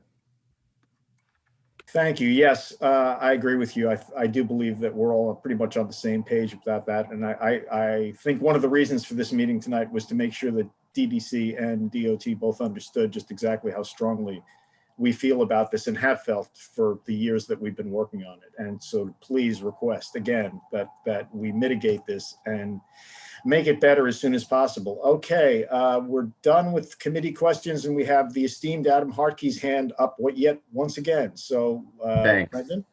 Thank you. Bravo, Gene and committee. Couldn't have said it better. Excellent points. So basically, I just wanted to say it's, if you guys have not signed up for the email alerts, I highly encourage you to do that. These are weekly alerts, either Monday or Friday. They're very helpful. They're very informative. Yeah, they go on the ESCR website, or we can forward you the link or whatever. It really does a great job in terms of keeping you up to date. However, on the flip side though, on the website, and I think this sort of leads to my ultimate question here, is still the mapping interface is still not good. It still links to a very unhelpful GIS website. It's not great, and it doesn't do anything to help broadcast useful information to the lay public. However, though, what is great are the maps that you showed this evening. They were clear, they were concise, colorful, and they broadcast a lot of information. So I would highly implore you to just ditch that link and to broadcast whatever closures that you do have sort of in the format that you showed us tonight. I think that would go a long way in terms of asking repetitive questions. And I think it would really broadcast the right information that people are looking for on that site. And so with the monologue being over, you were talking about closures. So you're talking about putting up signs for the detours this week and the past week. So when do the actual closures start? Okay, thank you, Adam. So I'm going to just hit on the first dialogue that you stated, and then I will jump into the second. So the first, I did take the comment back about the GIS link. And so the GIS link is for the street closures. So most definitely when there are street closures for the project in this phase and others, we will not be able to provide a easy to read colorful map for every street closure because some may only last a day or two. So the link to the street closures map is really for, you know, the street closures associated with the project. Right. We did reach out to DOT and we are now coordinating with the DDC Do It system who manages the website to see if there is a helpful way to either when you click on that link to open up right to the website, or is there a searchable term? Like, can we put in, like if you just type in Esker, will you zoom into a project area? So I cannot make any promises on that. However, we have been coordinating since that comment was last suggested. Yeah, I understand. Yeah, thank you for bringing that up. Yeah.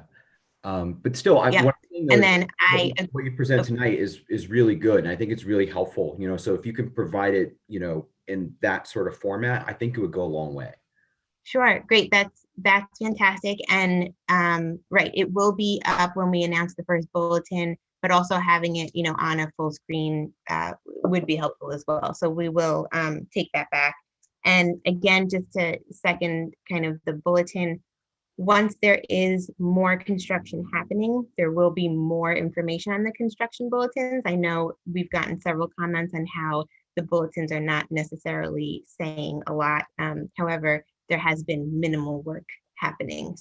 So once there is more work happening, there will be, you know, more information on the bulletins. But yes, if you haven't signed up, please do sign up. And if there are any, you know, from CB6, if there are any lists of folks who you want us to kind of add all together, we can certainly accommodate that as well.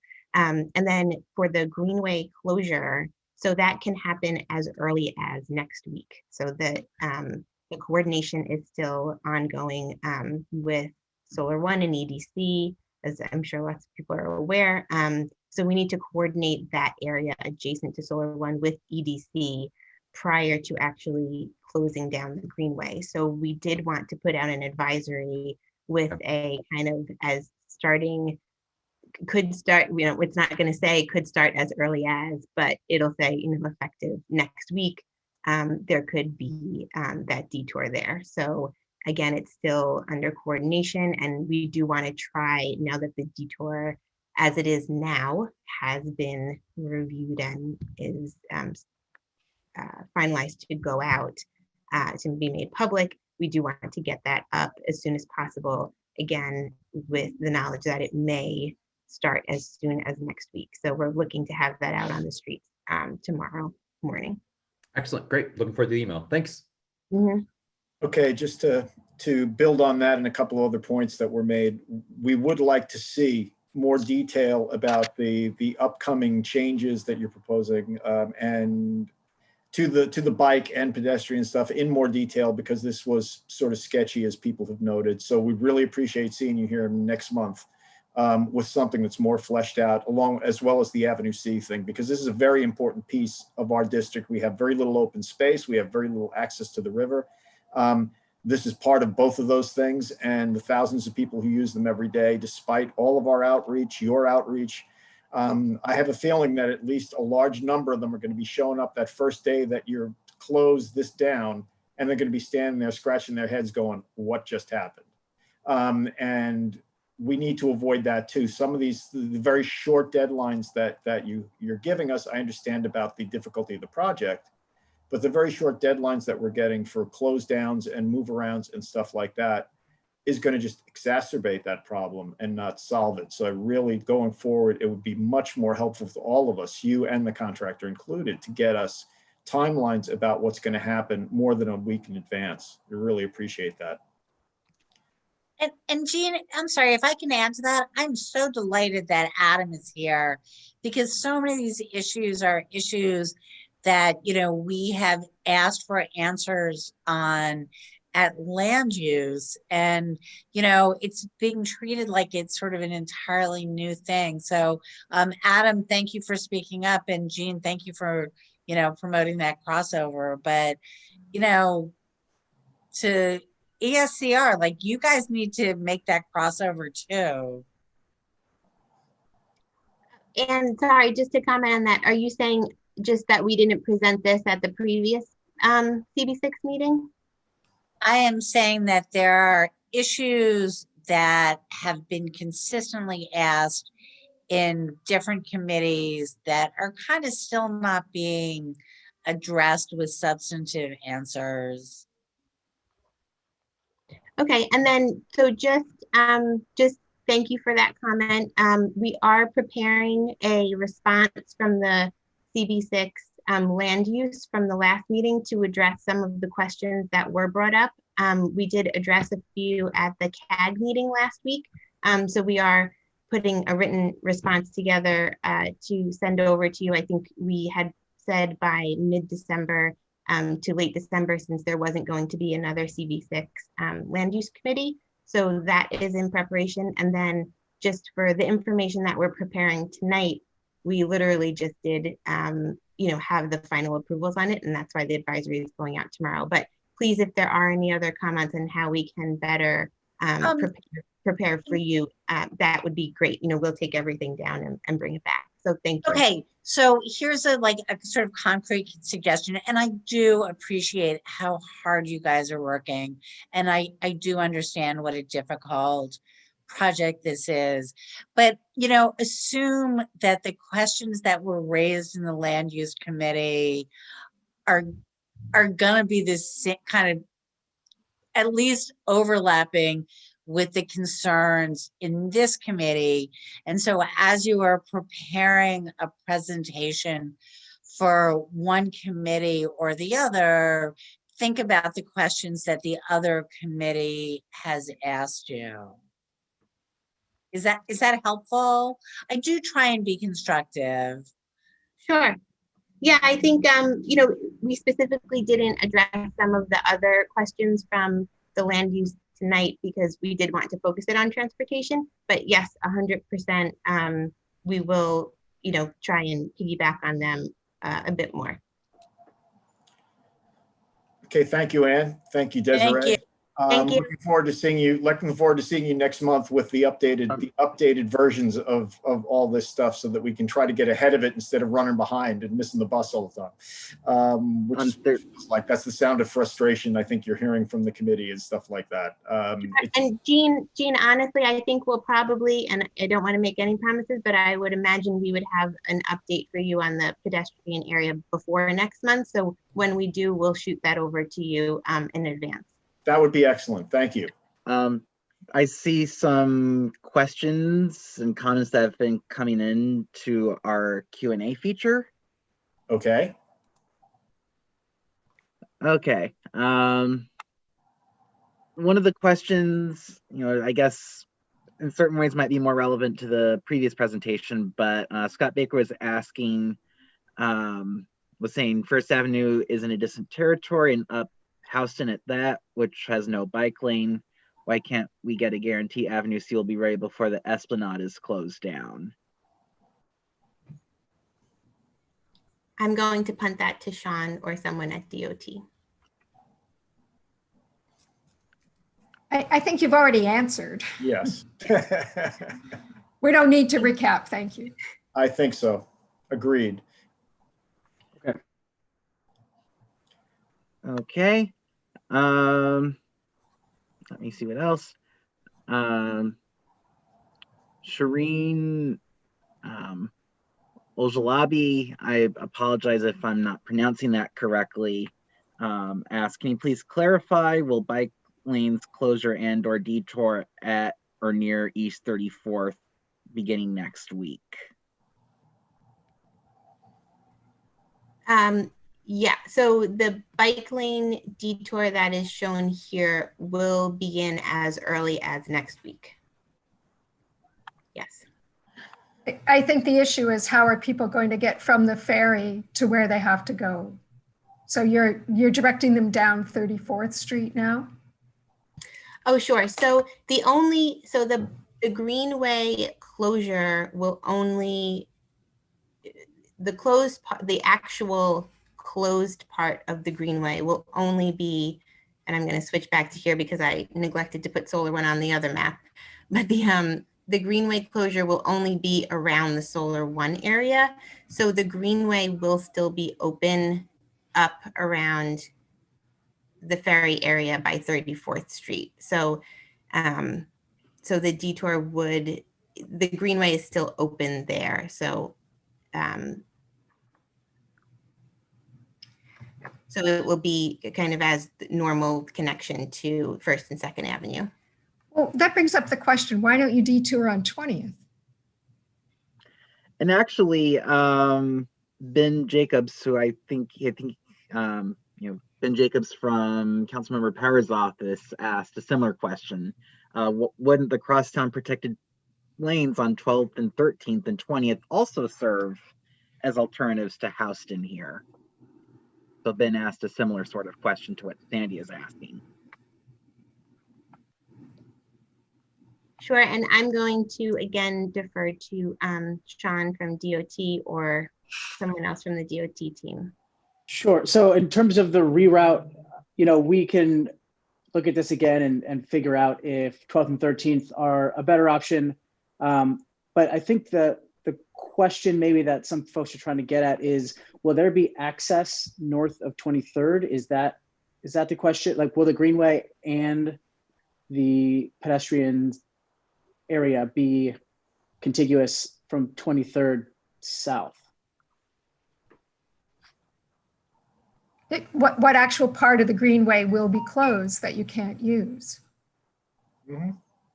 Right, so the only part of the Greenway that will be closed is around east, between kind of East 23rd and East 20th. And John, that's correct. John Lynch, if you could just correct me on that. That's right. That's right. This is John. Hey, Desiree. Thanks. Yeah, so it would be the Greenway, meaning the bicyclists past the gas station, go to the right, heading south. That's where the flood wall is being constructed. So pedestrian flow along the waterfront between the Solar One building and the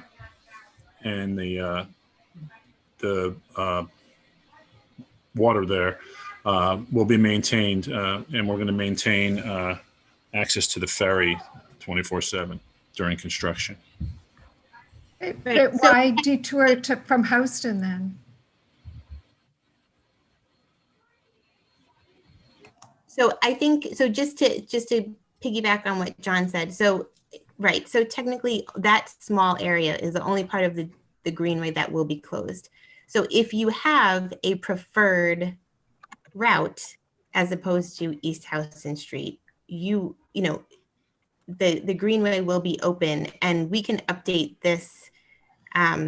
We could update this image to show the actual location of the Greenway closure before we post it tomorrow. So that way you could see a little bit more clearer what part of the Greenway will remain open. So this is the kind of project approved detour. However, the only part of the Greenway that will be closed is, as we said, between kind of East 20th and East 23rd. Well, let me make a suggestion, Desiree, again, based on what everybody in the committee has been saying one more time, Sean as well. This may be your suggested detour, but let's face it, people are going to find ways to get there, and they're not necessarily going to find this way to get there. So let's try to prepare for the other alternatives, as Ben suggested, Ben Jacobs from Keith Power's office suggested. 12th and 13th Street branching off Avenue C, get people to 1st and 2nd Avenue if that's where they want to go. 20th Street gets people from Avenue C to 1st and 2nd Avenue from where they want to go. Those things have protected bike lanes on them all the way. So there may be some way that you should rejigger what this map looks like to suggest the routes that bikers are going to have to fumble around and find for themselves. It would be probably a little better, given the number of bikers we're talking about, if we gave them better guidance about what we suggest that they use to avoid difficulties and dangers. We will take that back and consult with DOT on that. Thank you. Mhm. Okay, Brendan, I think we're going to be dealing with the 145 East 15th Street issue later under old business. So is there anything else relevant to this particular issue in the questions? Scott Baker asked, so what is closed next week? Just Solar One area? Correct. That's just seeking clarification. Okay. Mm-hmm.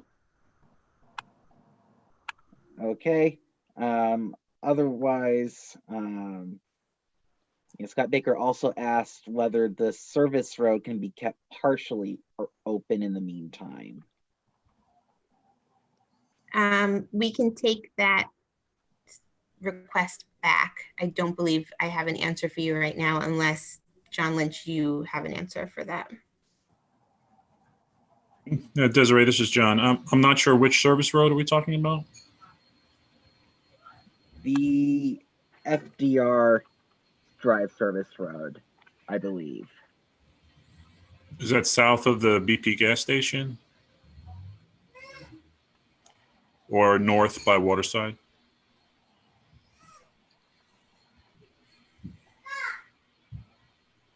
I'm not entirely clear what.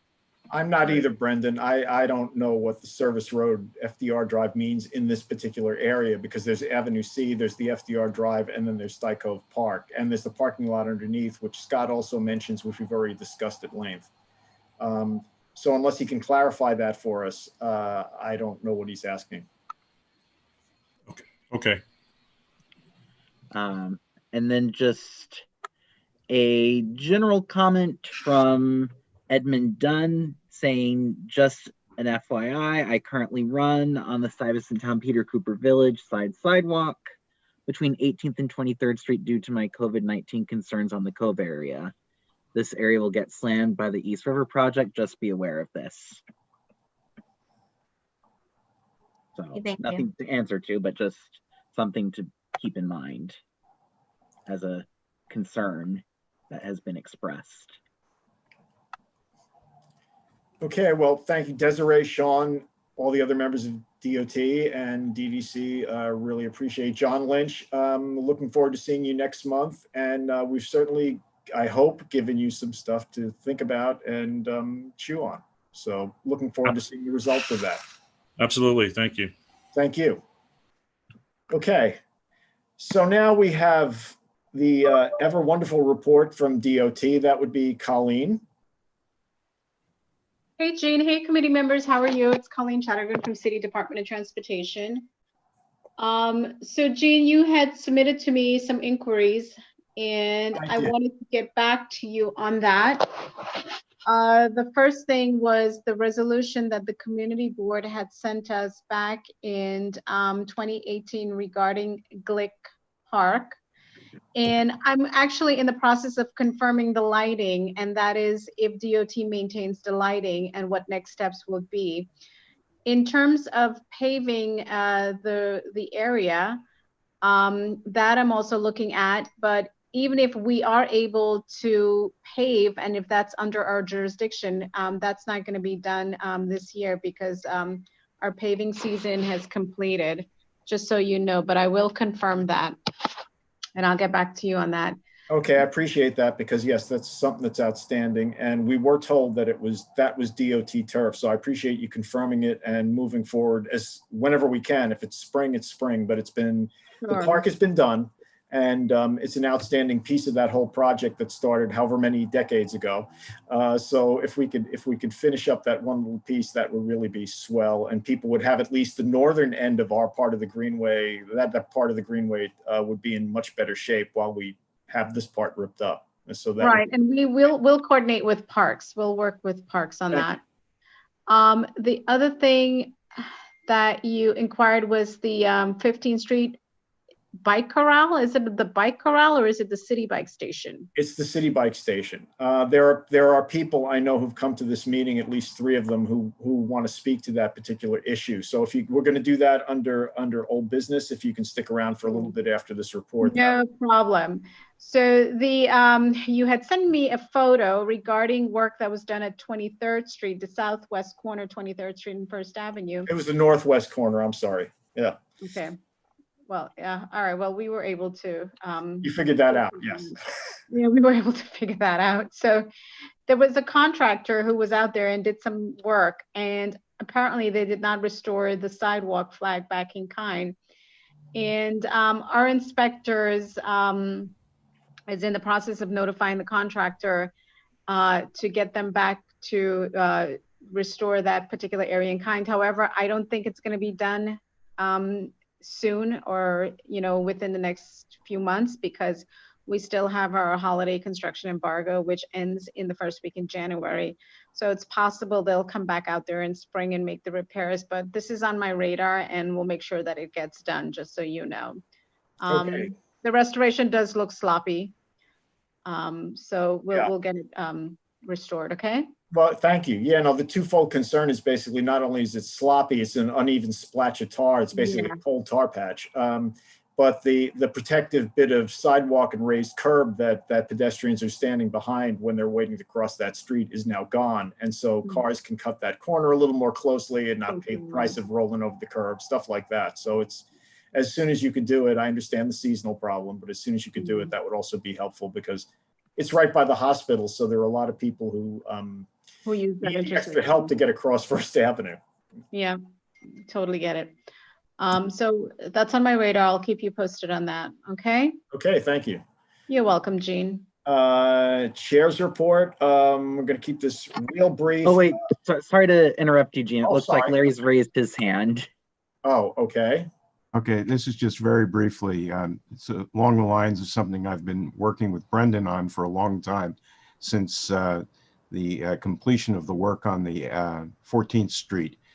Street lights are, many of them, not working, and Brendan has asked me for 311 reports and the like, but Colleen, do you know anything about this?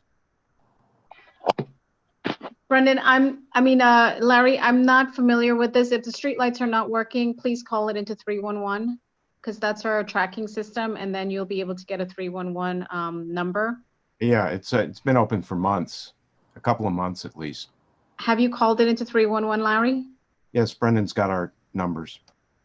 Okay, Brendan, if you can send me that information tomorrow, that will be great. Yep, will do. Thank you. Terrific. Thank you, Larry. Thank you, Brendan.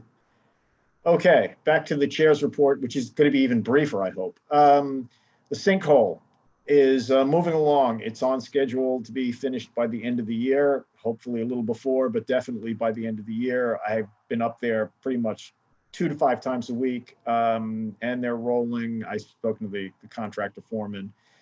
He's confident, so let's just hope that it continues. Meantime, the bypass that they developed is really working quite well. And so the buses are back to running in front of Waterside, so they're happy.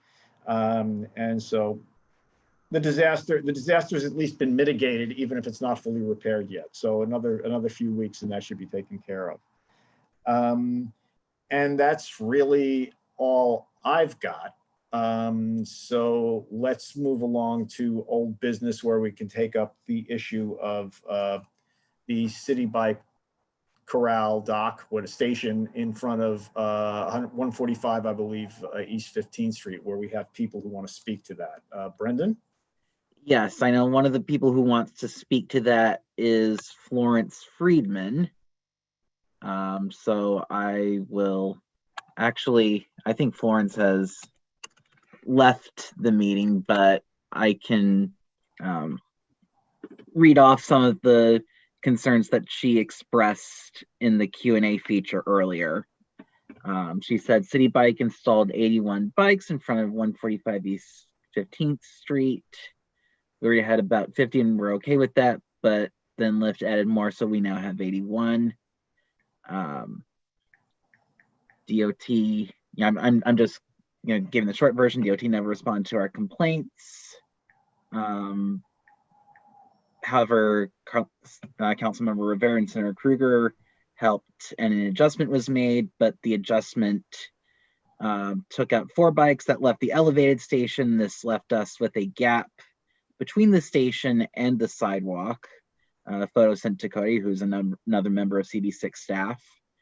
Plus, the station is higher than the street, so somehow coming from a car has to step up from the roadway to the station, down from the station. Bottom line, this is dangerous. So that was something that Florence Friedman said when she was here earlier. It looks like a couple of other individuals who want to speak to that are still here, including Marcia Goldstein, who I see has her hand raised and has something in the Q&A feature. Okay, So just to remind them before they start, Brendan, please keep the whatever you have to say succinct and on target. And also there will be a 2-minute time limit on this because we're running really late. And whatever you have to say, please try to compress it into the 2 minutes. Thank you. Okay, so Marcia Goldstein, I will now allow you to speak. There were five people in my building who use wheelchairs, and there are 3 of us who use mobility devices. I use a cane, and I cannot get from the street onto the sidewalk except at the corner. And this is going to be very dangerous during snowy weather. I have a picture of the cable cover. Is there any way that I could show it? Because it's even dangerous for normal people. Did you hear me? Yes. Okay. Can I show the picture? Let me see if I can give you an ability to share your screen. Just a quick moment.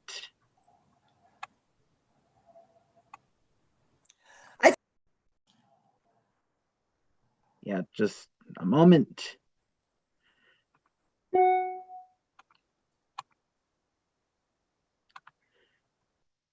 Okay, Marcia, you should be able to share your screen now. There's a share screen button at the bottom.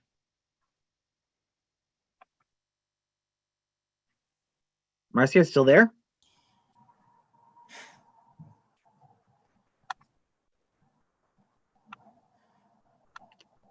I will. She's here. She's there, but muted. Yeah. Yeah, I promoted her so that she can be able to share her screen since she wanted to share an image. But looks like she's having, I guess, technical difficulties right now. I will work on that, but there was one other individual who also expressed some concerns, Mark Fenton. Let me see if he is still on.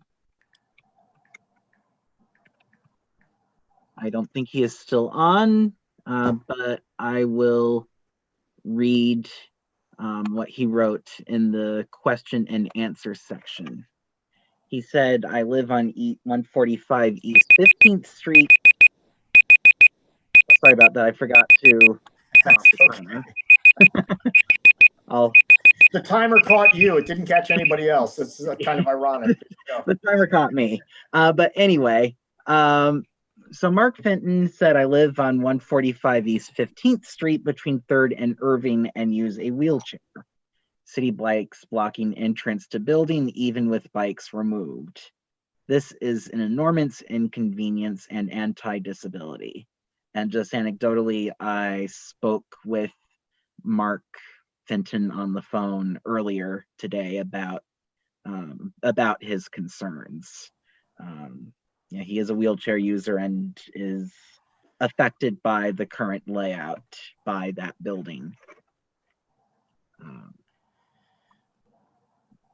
Okay, well, we get the gist. There are a couple of people in that building who are upset about the city bike corral that seem to have issues with it. The super of the building has been spoken to, and he didn't seem to have any issues with it. But Colleen, do you have any responses? Gene, prior to the city bike station being there, you had parked cars that were there, and we did, receive the complaints from residents, and we mitigated by putting a blank plate, which you can clearly access through if you're being picked up and dropped off. No, it is not. You cannot do that because it's the regular cable cover, which is not straight for people to stand on. Also, Marcia, you should be able to share your screen now. I apologize for the technical. So what do I do? There should be a share screen button at the bottom. On start video? Yeah. It's right next to chat. There is a share screen button. Okay. It's green. It's a big Okay, green pressed button. it. It's a green button. So if you I want, pressed it. so once you press it, you should have a number of options for which screen you want to share. Just select the one that has the image. I'm not getting anything.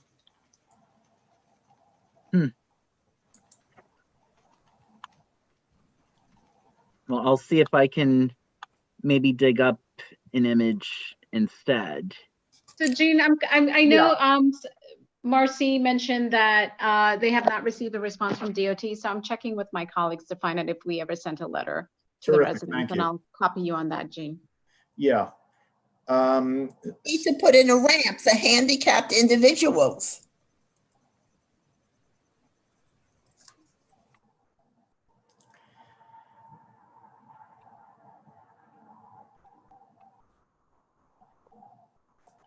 Yeah, okay.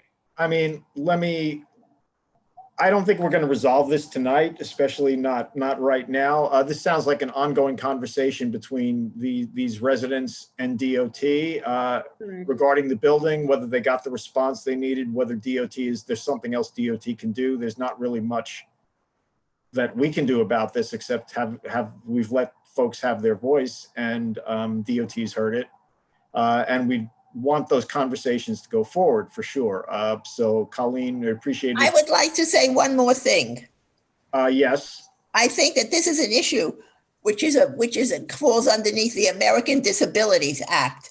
They are preventing people from crossing the street. And this is against the American Disabilities Act. Okay, well, we'll take that under advisement. I mean, if that's true, then they'll be forced by the law to rearrange their thing. But let us let DOT and you folks work this out in some way that's equitable and works for everyone, because we don't want people feeling like they're penned in. And at the same time, we don't want to impede what it is that DOT is trying to do with City Bike. There's got to be a place in the middle where everybody is happy about this particular setup. And yes, let's get to that place. Jane, Colleen, we're happy to work with the building. I mean, I know we installed the blank plate to allow for access, so I can see what else can be done. You did not. Well, you did not. It's the cable cover is still there. It's not blank. Ms. Goldstein, That's what I have, a picture of the cable cover. Yes. Okay, you know what? Can you send that picture to Brendan? Try to send it to him, and Brendan will email it to me. There we go. Okay, I'm sending it through the mail. Yeah, just to clarify though, I think the issue is that while a few bike racks were taken away, there is still that sort of step up and step down and step up again to the curb that makes access difficult to impossible for people with canes and with wheelchairs. And that's, from my understanding, yes, you are correct. Okay. Well, again, this is really more of a service issue, Brendan, and let us, the office and Colleen and these folks in the building need to work on that. This is not something that the committee needs to put more time into, especially not after a 2.5 hour long, really intense meeting about all the stuff that we've just gone to. It's just not appropriate. So I'd appreciate it if you would go forward with that and certainly mitigate what it is that Ms. Goldstein and the others are worried about. because we don't want them feeling like they're trapped in their own buildings or in danger in any way. So thank you for that. Thank you. Okay. Can I just say one thing? Who's that? No, Barenbaum. Oh, sure, Joan. Sorry, I didn't see you there for a minute. I live in the building, and if there's anything I can do to help facilitate this issue, I am, I was the one who originally got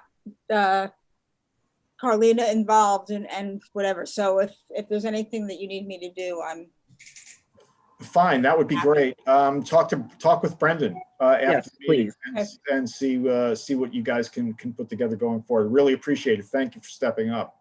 okay. Okay. Under new business. I don't really have any new business unless somebody else has any new business. If I had any new business, it flew out of my head about an hour ago. Let's put it that way. I see that Brian has raised his hand. I don't know if it was about. Brian has new Yeah, business. it was about the last thing. I just said I saw it yesterday. It was the standard issue gap between the docks that they added recently when they added new docks. DOT doesn't have like a bridge plate thing that they put in for this kind of thing or City Bike, but that's probably the solution. That a bridge plate to just cover the gap between the curb and the thing. But the curb is there anyway, so this is still going to be status quo improvement over the original condition of the street where it was blocked by cars.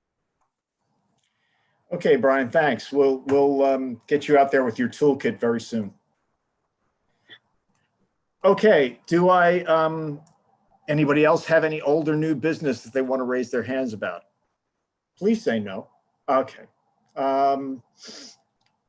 Is there a motion to adjourn? Motion to adjourn. Thank you. If there are no objections, we will adjourn the meeting. Thank you all. This was a long meeting, very intense, a lot of difficult and knotty problems, a lot of things that are still up in the air. I understand that some of us have been pursuing this ESCR stuff for now.